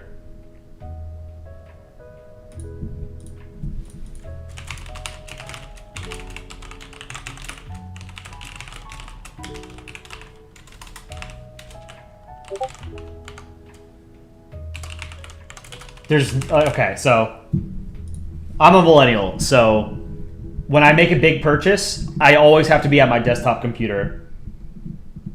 If I'm buying a new computer or a table or a desk or something, never on my phone. All right, and then Lead was also working on this. Ultimate Canvas. Let's take a look. A guillotine. Car driving off a ledge. Irish Republic. Greece. Venice. And then that other drawing we just saw. Very cool. What else have we got? Oh, the Flag Doku game. I was supposed to post that. Let me find it. Oh, you missed every single one. Let's take a look. Kayla missed every single flag. Oh, it was deliberate though. Okay, I see. Yeah, there's no way. Yeah, there's no way anyone thinks China's in Europe.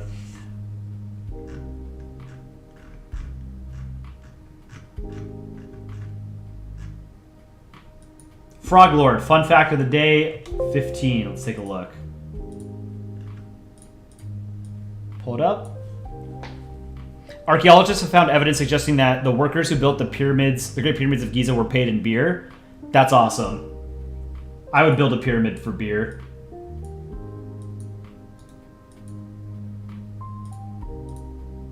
GS for art review. August to May, June, gay shells. I like it. Seychelles flag is fantastic. That's definitely one of the best national flags too. Penguin Empire. Busted Bhutan.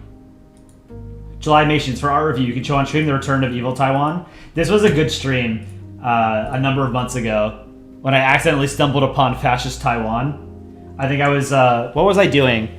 I put up Taiwan's flag on Photoshop and then I accidentally filled in the blue with black and we turned Taiwan fascist. It goes hard. I think it's a cool looking flag. Red, black, and white. They just go well together. Evil Taiwan by July Mations. Next, what is this? Northern Willow, please review on stream. Venus, Earth, Luna, Mercury, Mars, Phobos, and Deimos. These are good. I like the goggles on Mercury. Yeah, and then Mars' sword and his hat, or whatever it's called, the Centurion helmet. Very cool. This is, I don't know if this was a stylistic choice, but a lot of people mistakenly think that the Earth and the Moon, their proper names in English, are Terra and Luna. Those are just the Latin words for Earth and Moon. So the Moon's name is Moon in English. Although, I do think that we should rename Earth and the Moon. Give them proper names, you know? Like after some kind of deity. Okay, so about half of you, a little bit more than half of you, make big purchases on your computer as opposed to your phone. So that, yeah, that's like a dividing line between millennials and younger generations. Millennials and older will buy things and make a major purchase on the computer. Younger people will be okay with doing it on the phone. I would never, ever make a big purchase on my phone. Too clunky. Yeah, same thing. Saturn sub, like how the sun is Sol. Sol is just sun in Latin. That was a close vote. I was expecting it to be more in favor of phones.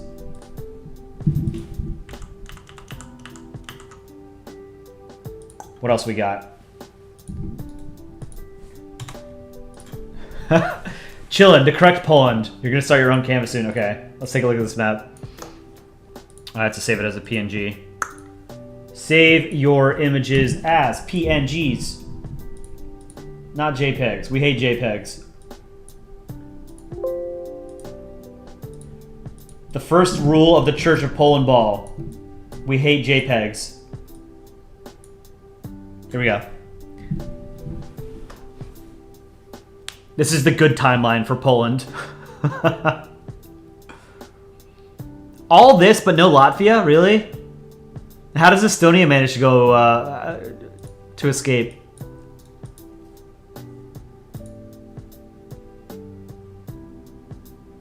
What about WebP? No, WebP is probably the worst. I hate WebP. Okay, two more things. And then we're going to do, I think, political predictions. Okay.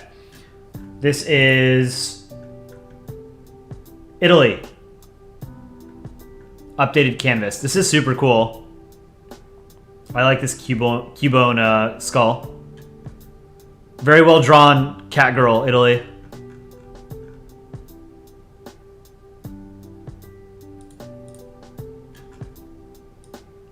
These are great drawings.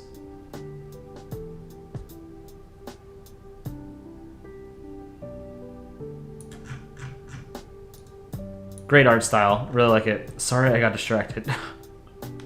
Very cool.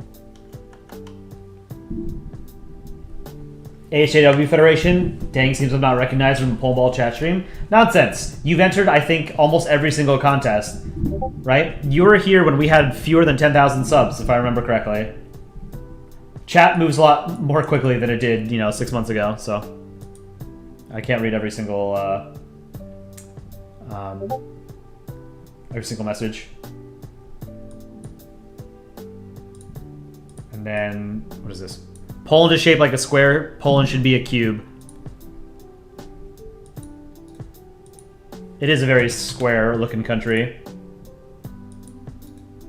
Okay, actually, there's a couple more things we can look at, and then we're gonna have some fun with the Electoral College map.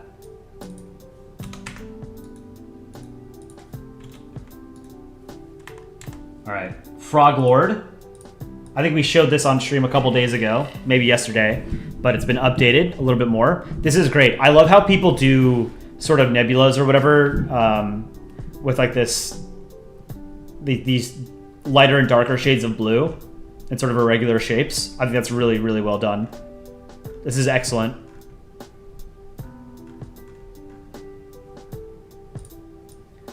And then this is Northern Willow Random Art Dump.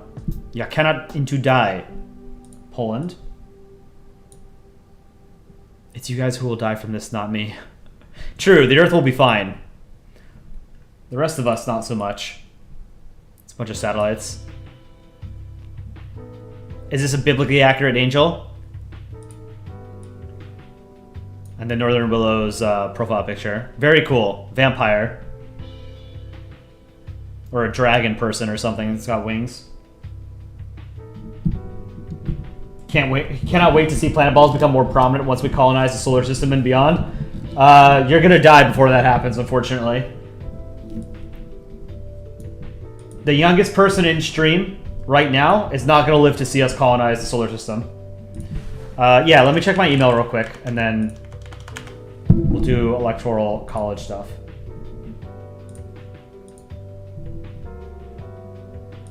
Dion made some fan art. Take a look. Polandball. Very cool. In space. Oh, there's an updated version with my avatar. Balsona, if you were. Polska can into space, but Polska go too far. Very cool, Dion. Radioactive Potato. It's got a couple things. Let's take a look. Let me close these. Close the canvas as well. US and France. Amérique, can you observe moi colonies? I am going to Maroc. Whatever, Holland. This is good. I like the stylistic choice of having the sunglasses not have the arms. More radioactive potato. Upper Volta, Alabama. Strange meeting. Some years later. Oh, this is a comic that we're looking at, panel by panel. I love you, Burkina. Is it? What is wrong with you? I don't understand. I'm not sure what the plot was here, if there was a plot, but good drawings, Radioactive Potato. Albertan Animator. Drew British Canada. It's very tiny. Let's see. This is good pixel art. I do like it. Very cute little Canada. Great job, Albertan Animator. Love to see more art in the future.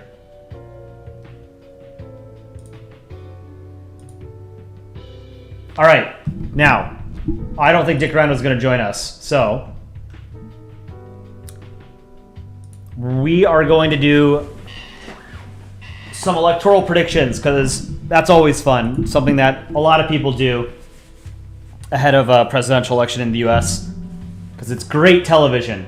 Now, what I'm going to do is give you a couple of, well, I'm going to explain, because I think many of you are not American, might not be familiar with our electoral system. The way that the American president is elected is not through a direct vote. We don't have one election. We have 51 separate elections for president. We have an election in every single state, plus the District of Columbia, Washington, D.C., which it's not a state, but it does have 3 electoral votes. So you see all of these states have a different number on them. That number is determined by the population of the state plus 2 senators. So it's basically, actually, hold on. Let me wind back a bit. Each state has a different number. That number is based off of the number of representatives it has in the House of Representatives, plus the 2 senators. Every single state in the United States has 2 senators, and then they have at minimum 1 member of the House of Representatives. So the smallest state, for example, Wyoming, has a population of like 550,000 people, has 1 member in the House of Representatives, but it still has 2 senators. California is the most populous state with about 40 million people. It has 52 members in the House of Representatives, and it has 2 senators. So it has a combined total of 54 electoral votes. Some states are more deeply Democratic or Republican than others, meaning that they're considered safe states, right? So California is a safe Democratic state. New York, safe Democratic state. Oklahoma and Montana, Idaho, Utah, safe Republican states, right? Then you have states that are sort of shifting, right? Texas is not as safely Republican as it once was, but it's still a pretty solidly Republican state. Ohio used to be a battleground state. It has shifted. It's become a more Republican state in the past 20 years. And so you'll see these blank states. These are the 7 battleground states that you might have heard a lot about in the news over the past year, however long this election has been going on. These are the states that are not strongly Republican or Democratic in presidential elections. So these are the 7 battleground states. The polls have the races in each one of these states very, very, very close. They're all within like 2 or 3 points of each other. These are the so-called swing states, right? And they matter because if you add up all of the safe and lean red states or blue states, it's not enough to get to the point to win the presidency, right? To win the presidency, you need 270 points. So that's why this website is called 270 to win. So if you add up all the safe Democratic or Republican states, you have the Democrats at 226, the Republicans at 219, right? So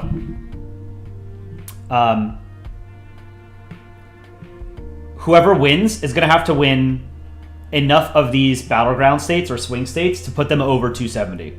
So I'll give you my prediction as to what's going to happen. Not necessarily what I want or don't want to happen, just what I think is going to happen based off of sort of the polling data and less scientifically the vibes. Someone asked, what is this blue little square and this red little square? Maine and Nebraska have a different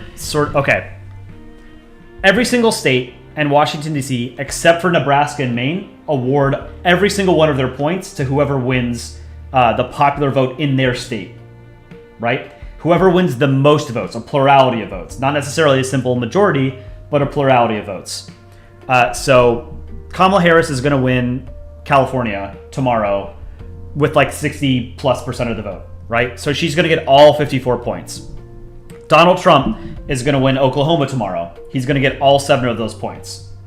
Nebraska and Maine each have 2 congressional districts, and they award those districts independently. So Kamala Harris is likely going to win one of those congressional districts that's based around Omaha, an urban area.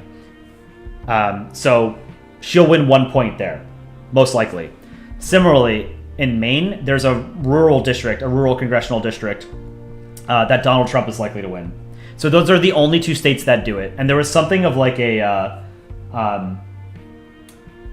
there was some talk a little bit earlier this year, like in late summer, about Nebraska changing its law to take this to make it winner take all, but then there was a Nebraska state senator who was opposed to it, and they needed him in order to change it, so they didn't end up changing it. But Maine also said that if Nebraska changed it, they would change theirs to balance it out. So it didn't really matter either way, because it was either one state was going to do it, or both states were going to do it, or neither were going to do it. But anyway, that's still fun. I want to hear your predictions after I give you my prediction. Now again, this is just what I think is going to happen tomorrow. And it's very likely that we won't actually know tomorrow, because if the polls are as close as they have been for the past month or so, then it's going to take a while to get every single vote counted in every single one of these states. Some of these states count more slowly than others. Nevada is notoriously slow at counting their vote. Pennsylvania, Michigan, Wisconsin, Georgia, and North Carolina are much faster at counting. I think Arizona is a little bit slower than most of them, but by the end of the week, we should know who's going to win the election. Because Nevada does not have enough points, really, to matter that much. The most important swing state in this election is Pennsylvania, because Pennsylvania is one of the most populous states in the United States. It has 19 points, right? So that's why everybody's focused on Pennsylvania. Now, another important thing to point out, again, since many of you are not American, this might be new to you. You do not need to win the popular vote to win the Electoral College. The popular vote doesn't matter. It has no bearing on who wins the election. That has happened twice in living memory, in 2000 and in 2016. In 2000, George W. Bush won the Electoral College, but Al Gore won the popular vote. George W. Bush became president. In 2016, Hillary Clinton won the popular vote, but Donald Trump won the Electoral College. He became president. Then what's the point of the popular vote? There is none. The popular vote doesn't matter. It's just another number. It's just another data point, right? Now, to highlight what I think is the stupidity of the Electoral College, you could have one person vote in the 11 most populous states in America. If they all vote for the same person, that person wins the election, regardless of how many other people vote in every other state. That's a little confusing, but again, all that matters is the Electoral College. Popular vote doesn't matter. So again, you need 270 to win. There's been a lot of talk in the past week, 2 weeks, of the potential scenario of a major systematic polling error, where it's a concept called herding, where pollsters are afraid of sort of being outliers. And so as a result, they've been massaging the data to sort of make it so that their polls aren't outliers. So they're all sort of producing the same results as each other, whether they're the most reputable pollster or they're like a highly partisan pollster. So we've had dozens of polls in like all of these battleground states that show Donald Trump and Kamala Harris within like 3 points of each other, right?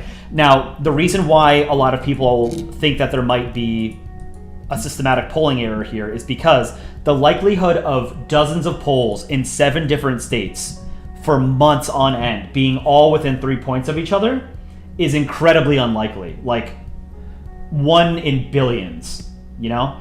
So I think it's likely, again, this is just my take, I think it's very likely that there is some kind of systemic polling error going on. I think Donald Trump's support is being overstated because in the past 2 electoral cycles, the pollsters have underrated his support. So in 2016 and 2020, Donald Trump outperformed the polls. And so as a result, pollsters have tried to correct for that by basically adjusting their sample sizes of certain kinds of voters to produce what they think is more akin to what he would actually get. So I'm going to go through.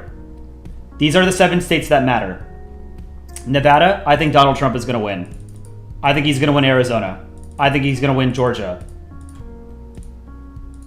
I think Kamala Harris is going to win Wisconsin, Michigan, and Pennsylvania. And that's enough for her to win. North Carolina, this is my more bold claim. I think she's going to win North Carolina just barely. This is my map, 286.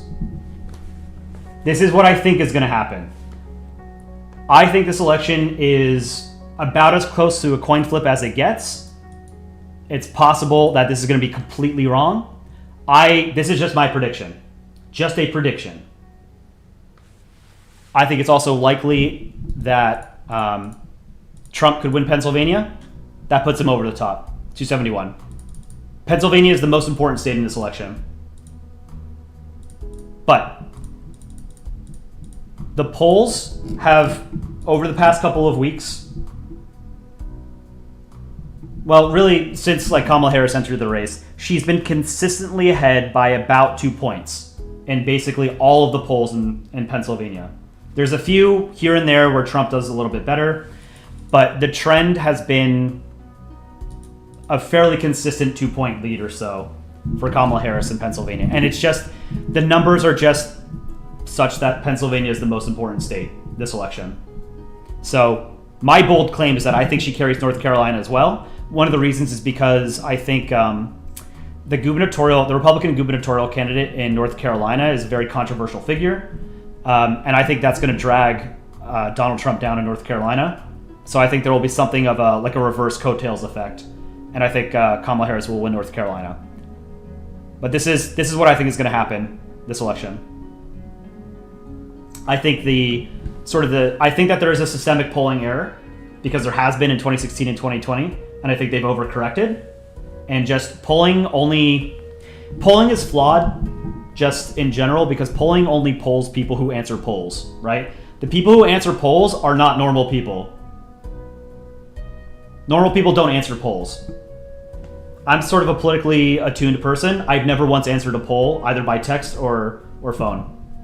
So people like me don't get captured in polls. Now, my voice doesn't necessarily matter in this election, right? Because I live in New York. It's a blue state. My vote is irrelevant. Because we all know the way that New York's going to go. So based on this suspicion that there's a polling error and the fact that even if there is a polling error, or even if there isn't a polling error, the polls still show Kamala Harris is on average about 2 points ahead in Pennsylvania. I think she's going to win Pennsylvania. And that's the ballgame. So North Carolina is my only real bold pick here. But I don't see how she wins Georgia, Arizona, or Nevada. But it's very possible that, any of these 7 states could go either way. I have no idea. This is just what I think is going to happen.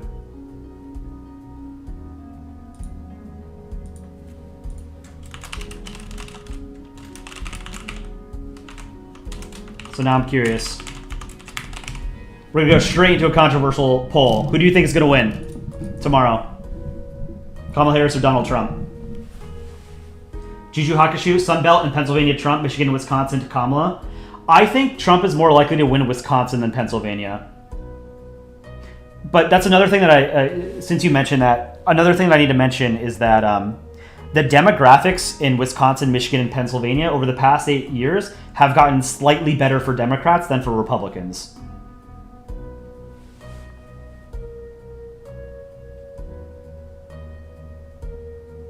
Financial Times said Harris. Is that their prediction or an endorsement? Because those are two different things. That's what Real Clear Politics shows. Real Clear Politics is an aggregator of polls. So unless you know sort of the same thing as 538. 538 and Real Clear Politics are like the two bigger, if not the biggest poll aggregators. So what they do is they take a bunch of polls and then they give them a certain weight and then come up with like a poll of polls. But they're both, biased in certain directions, right? Real Clear Politics does less sort of, from what I understand, they're a little bit less, they scrutinize the polls a little bit less than 538 does. Chaotic Artist, you think Trump will win North Carolina because it's been leaning more towards Republican votings recently? I don't think so. Because of what I said, I think the Republican gubernatorial candidate, I think, is going to drag down Donald Trump in North Carolina. But North Carolina has also been very... North Carolina was a very reliably Republican state for decades. It's only in the past couple electoral cycles that it's become a battleground state. I think Barack Obama won it in 2008. He lost it in 2012. Did Biden win it in 2020? I think he did. Let me see.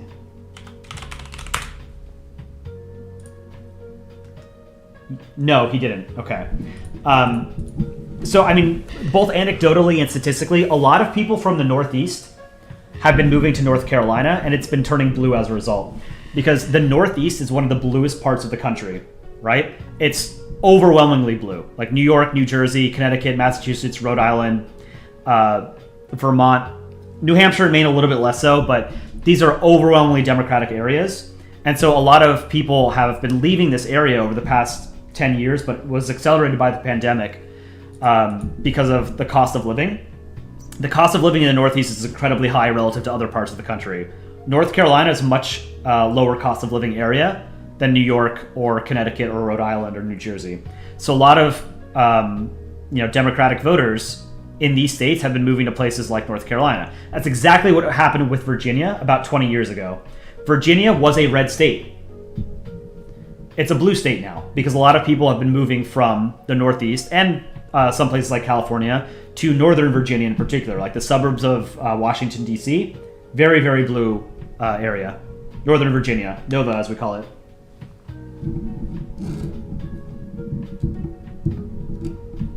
What's your opinion on election security and possible internal/foreign interference? It's a big worry from both sides, but mainly Republicans. So like the idea that people like vote on behalf of dead people or vote twice illegally, that almost never happens. It's basically not a real thing. It's a scare tactic that a lot of people use. There have been I saw this the other day. There's only been like 19 documented cases in the past 20 years of like legitimate voter fraud. Electoral fraud is different from voter fraud. Voter fraud is like the individual act of somebody voting illegally. Electoral fraud is basically like stealing an election. It's a more systematic issue. I'm not worried. Elections in the US are not like, we don't have ballot stuffing. That's like not a thing that happens here, right? Like you look at Russian elections, for example, like they report what the Kremlin wants to report, you know?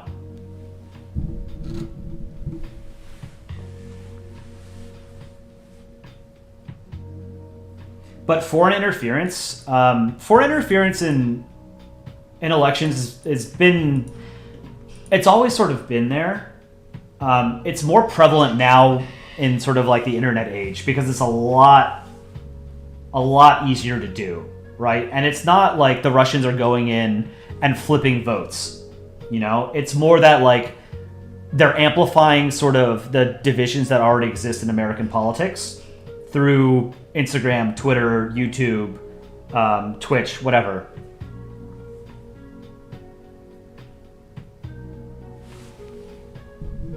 The territories don't get a vote? Yes, that's another thing that's worth pointing out. American territories don't have a say in the Electoral College. So Puerto Rico has a population of about 3 million people, but it's not a state. It's a territory, so it doesn't have any electoral votes. But Puerto Ricans are American citizens, so when they move to anywhere in if they move to a state or Washington, D.C., they can then vote in American elections. Or in like congressional, senatorial, presidential elections, state elections, whatever. Chad, I think I agree with that point, but you think China also has influence over us like Russia does? Oh yeah, absolutely. I mean, think of it. All of these major powers have a stake in sort of how the United States is governed and how its foreign policy is conducted, right? And one of the more glaring differences between the Republicans and the Democrats, at least the past 8 years, has been on foreign policy, right? And so, China has specific interests that they want to see advanced. Iran has specific interests that they want to see advanced. Russia does. They all have certain things that they would like to see happen and things that they wouldn't like to see happen. So they all have an incentive to try and mess with the elections to a certain degree, whether it's to produce a desired outcome or just to undermine sort of Americans' faith in their form of government and their electoral systems. Am I reading from YouTube or other places? I'm reading YouTube chat. I'm only streaming on YouTube right now. But again, so this is just my prediction. Those 7 states, who knows? Like people like Nate Silver, who's considered like a polling guru and has been for like 15, 20 years. he puts it basically at 50-50. He has his own model. Today's the last day I think he's posting his model, and he has it basically at 50-50 exactly, you know? There's just no way. There's no way of knowing, you know? It's the vibes, which is totally, you know, it's not a real data point. The vibes tell me that it's just... The vibes suggest to me that there's a systematic polling error here. I don't believe the idea that dozens, really hundreds of polls across 7 states can all be producing basically the exact same results. That seems incredibly unlikely, you know? So I think the polling is wrong one way or the other. And I think because the polls have overcorrected twice to account for Trump's strength, I think they've now gone too far. But I don't know. We'll see what happens tomorrow, you know? We'll see.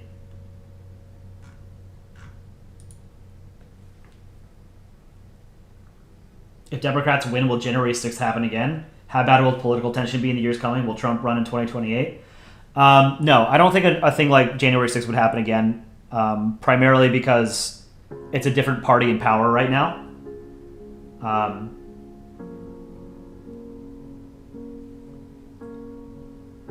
How bad will political tension be in the years to come? I mean, the U.S. is an incredibly politically polarized country, and I don't see it sort of resolving for a long time.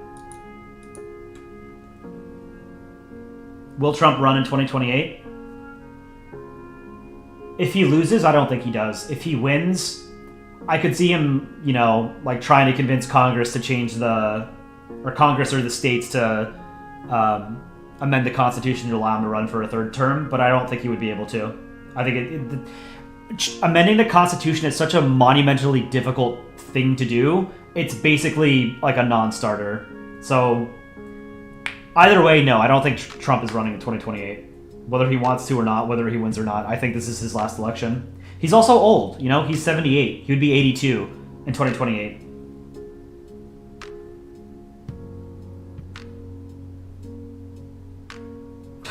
GS, I don't care who wins, I just hope both parties have fun. So, election night in America is always fun.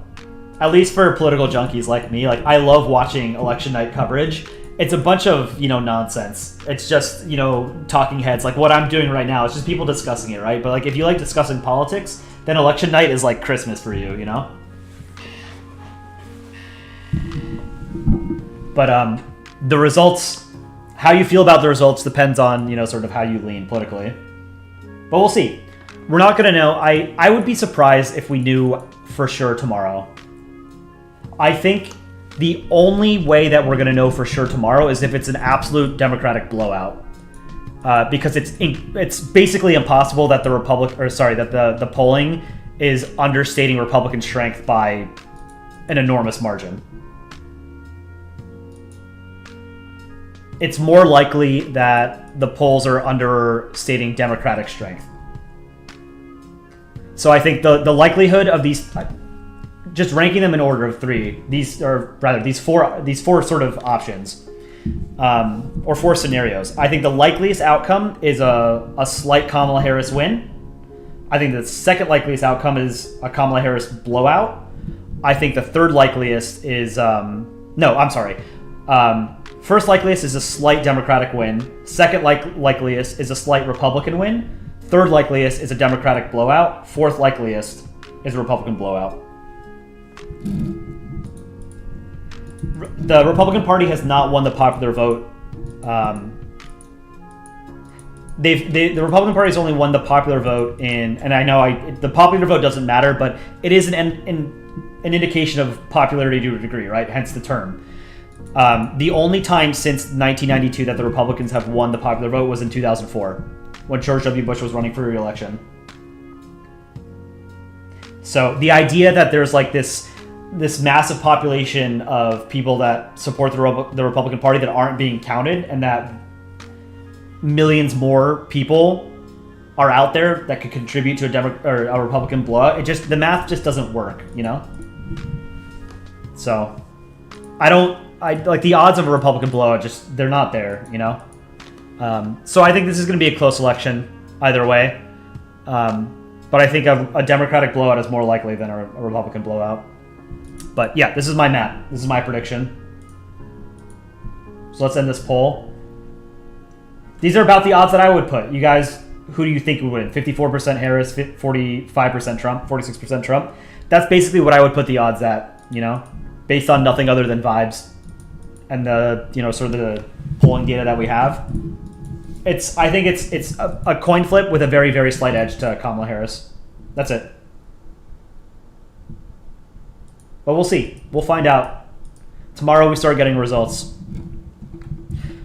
Now, next most important thing that's happening are congressional races. So like I said, the entirety of the House of Representatives is up for elections. So that's the lower house of the American legislature. So everyone in America that lives in a state, everyone that lives in a state will be voting for their congressional representative. And then some states have a senator up. Some have... Do any of them have two up? The way that the Senate works is that... So Congress is two chambers, right? Senate is the upper chamber. House of Representatives is the lower chamber. The House of Representatives, they have 2-year terms. So they're up every election. So we always vote on them every election. Every 6 years, a senator comes up because they have 6-year terms. So roughly 1/3 of the Senate is up every electoral cycle. Every 2 years, we vote for about 1/3 of the Senate. The reason why it was set up that way was the American founding fathers wanted the House of Representatives to be very closely tied to the sort of national popular mood or sentiment at the time. So it can shift very dramatically every 2 years. But they wanted the Senate to sort of act as a brake. It's supposed to be a more deliberative body. It's supposed to sort of change more slowly so that if the country does really want to dramatically shift in one direction, then it would have to be consistent. So the entirety of the Senate would only change once every 6 years, right? So control of both chambers is up. A lot of this sort of depends on the presidential race because the president, whoever the winning presidential candidate is, tends to have coattails that other lower down ballot candidates sort of ride, right? They can basically pull them across the finish line. So that matters more so for House representatives, just because they're less well known and they're not statewide elections, right? Senate races are statewide elections, so people generally know who that person is. They're more likely to know who their senator is than their congressman. So senatorial races and gubernatorial races are more often split from how the presidential race goes, because they're statewide elections. And it's often just up to the individual person who's running for president or who's running for Senate or governor. So the House, I think, is probably going to go Democratic by a couple of seats. The Senate, I think, is going to go Republican. I think that I think it'll be probably 51. I would say it's going to be like this. I think it'll be 51 Republicans, 49 Democrats. It's possible that Ohio goes red too. But Sherrod Brown is a relatively long-serving incumbent Democratic senator from Ohio. This is probably the closest re-election he's had. But depending on... my prediction was that Kamala Harris is going to have a slight, a small victory. I think that's enough to help push him over the edge. But I think Republicans are winning control of the Senate.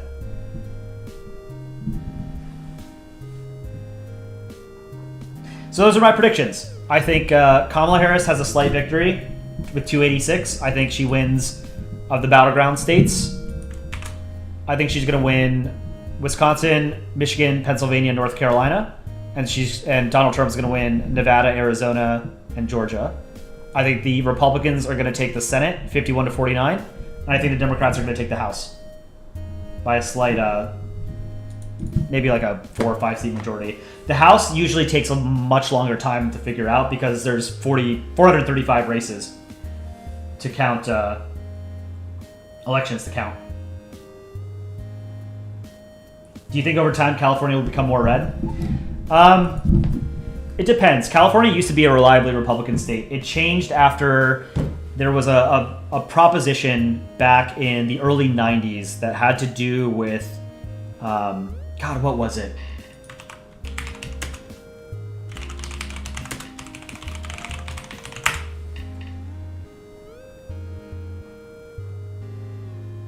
Oh, okay. I think it was Proposition 187 in 1994. It was a ballot initiative to establish a state-run citizenship screening system and prohibit illegal immigrants from using non-emergency healthcare, public education, and other services in the state of California. So this was basically like an anti-illegal immigration proposition back in 1994 that passed in California. But the backlash to that proposition was so fierce that it basically led to the decline of the Republican Party within California, and California has been a blue state ever since. So it's possible that California could become a red state again, but it would take many, many decades because it's so overwhelmingly Democratic right now. Same thing, with like Utah or Wyoming. Like these are overwhelmingly Republican states. Sure, they could conceivably become blue or red, but it takes a long time for like these heavily deep red or blue states to change because you need people to move in who have different voting behavior or people to leave. And just the sheer numbers mean that it would take a long time. I don't think New York will flip red anytime soon in a presidential election year. Texas is more likely to become a battleground than New York. Texas is more likely than New York or California to turn into a battleground. Florida used to be a battleground state. It's not anymore. It's a red state. It's not the deepest red state, but it's a relatively red state.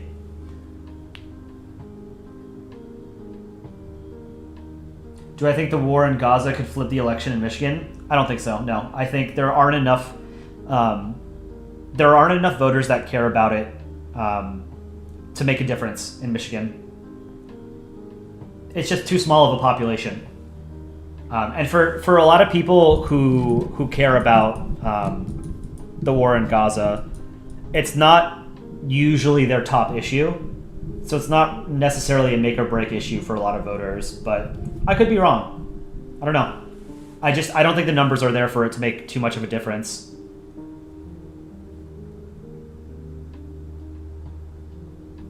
Assuming we make it through the election peacefully, what policies do you think should be implemented to prevent such divisive elections in the future? Or should we just accept it as a possibility?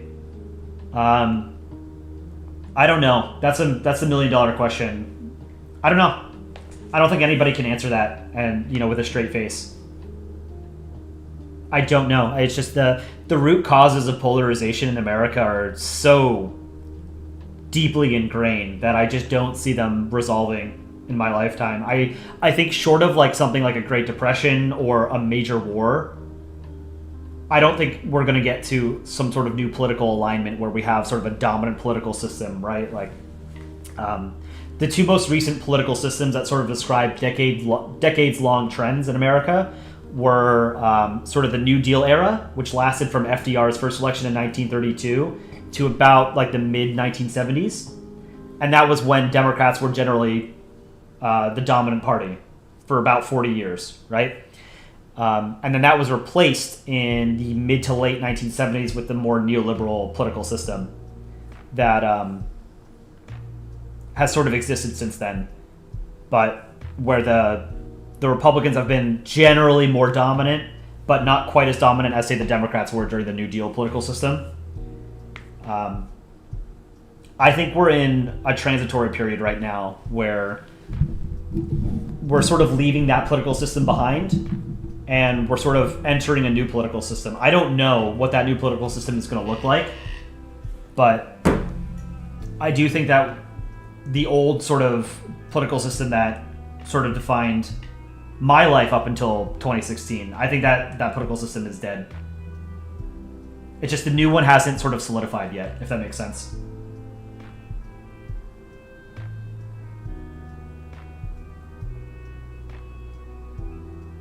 Am I actually Polish? No, I'm American. All right, so those are my predictions. We'll see if I'm right. So, again, I think it's going to be a very, very slight win for Kamala Harris. Again, that's just what I think will happen. I could be wrong. But this is part of the fun of presidential elections, is getting to do this map. I always like doing this. So if you want to do this, go to 270towin.com. You can fill out the map yourself.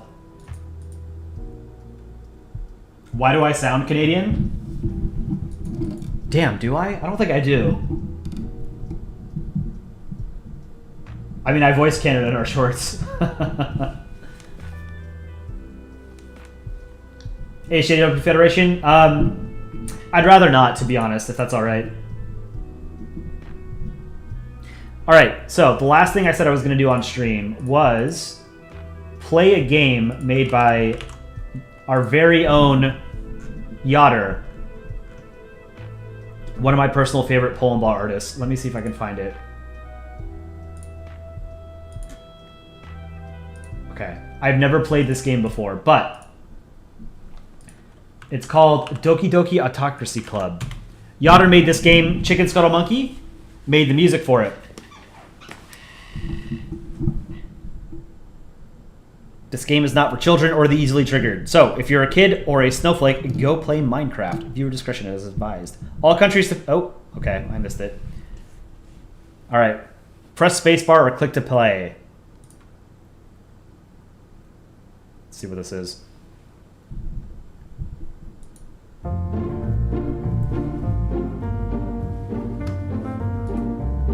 Another boring day at school is over. America-kun. Geez, teacher UN is so fucking useless. Why do I need to learn how to read book anyways? You're about to go home, but you remember your southern neighbor is working at your garden and you'd rather not pay him or see his stupid face right now. Maybe I should look for something to do.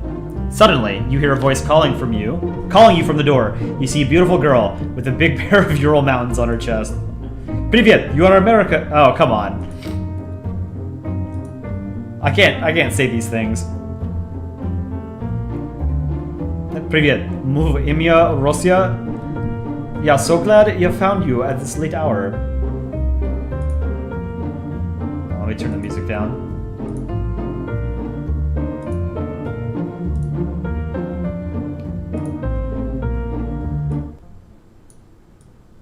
Okay.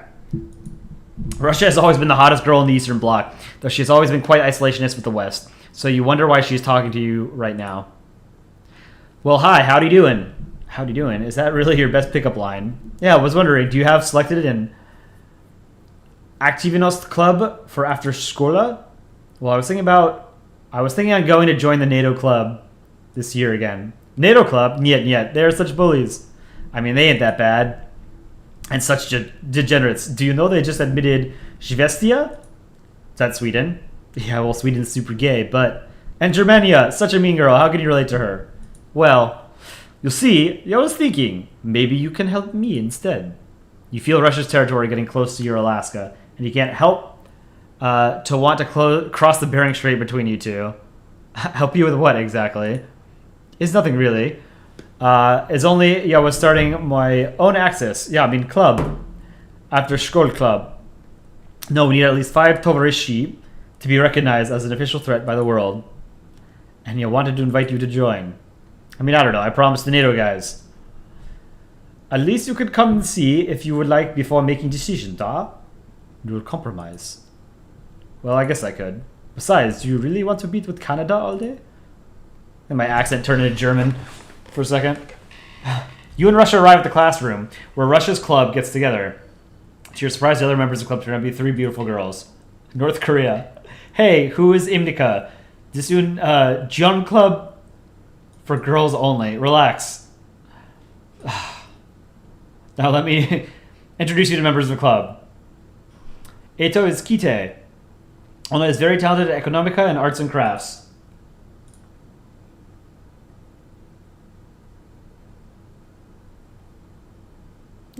Hi, China, America-kun. Ni hao. And Eto is Iran. Salam. Ona Iran is much timid, because speaking at many is like haram or something. But Ona is very intelligent. Ona is even into nuclear theory of study now. Hey, what about me Imnika? Oh, da, this little tsundere is North Korea. Ona like fantasia about dear leader and have fun playing with missile tests. North Korea just pretends to not care, but you can see she is nervous because of the attention. Yeah, for me part, I'm president of a club because you like manipulate politikoi.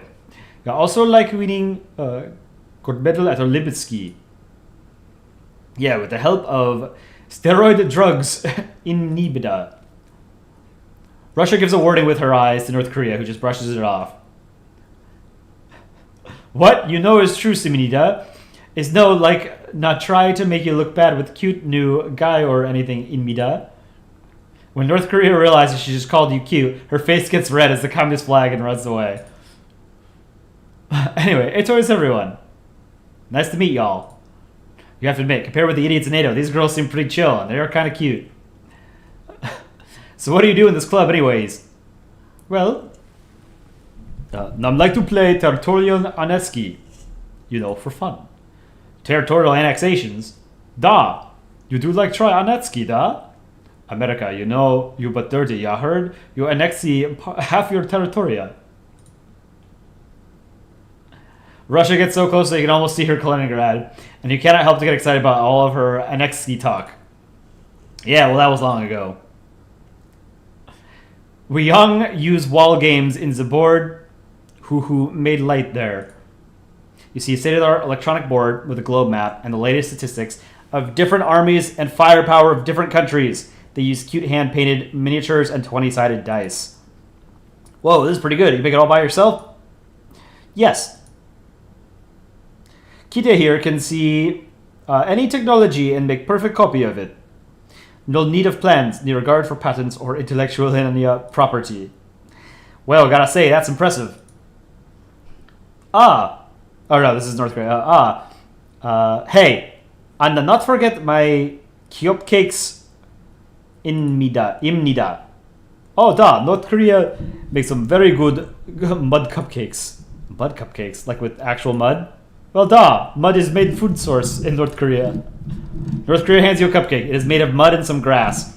You can see she nervously awaits your review, so you take a bite. Well, this is actually really good. I mean, better than British food, at least. Really? Yay! America likes my cupcakes in Mida. North Korea is so happy, and you can't help notice how cute she is when she smiles. This is ridiculous, Yotter. Is this just like a story? Is Yotter still in chat? Yeah, this artwork is really good for a meme game. I assume Yotter made all the artwork. This is really good.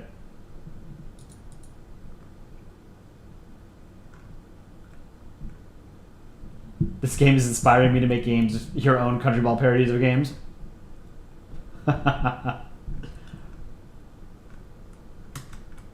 Alright. I don't know that I'm going to finish this right now, because I've got to get going. But, this was a fun stream. I'm not going to stream until Sunday. So, we'll do our next contest, not this coming weekend, but the one after that. I'll post the contest theme in Discord and on our community channel tonight. So, yeah, this was fun. I hope you guys enjoy the rest of your morning, afternoon, evening, night, wherever you are. And I will see you guys on Sunday, most likely. I'm going to be watching a bunch of election news tomorrow because that's super fun. All right. Take care, everybody.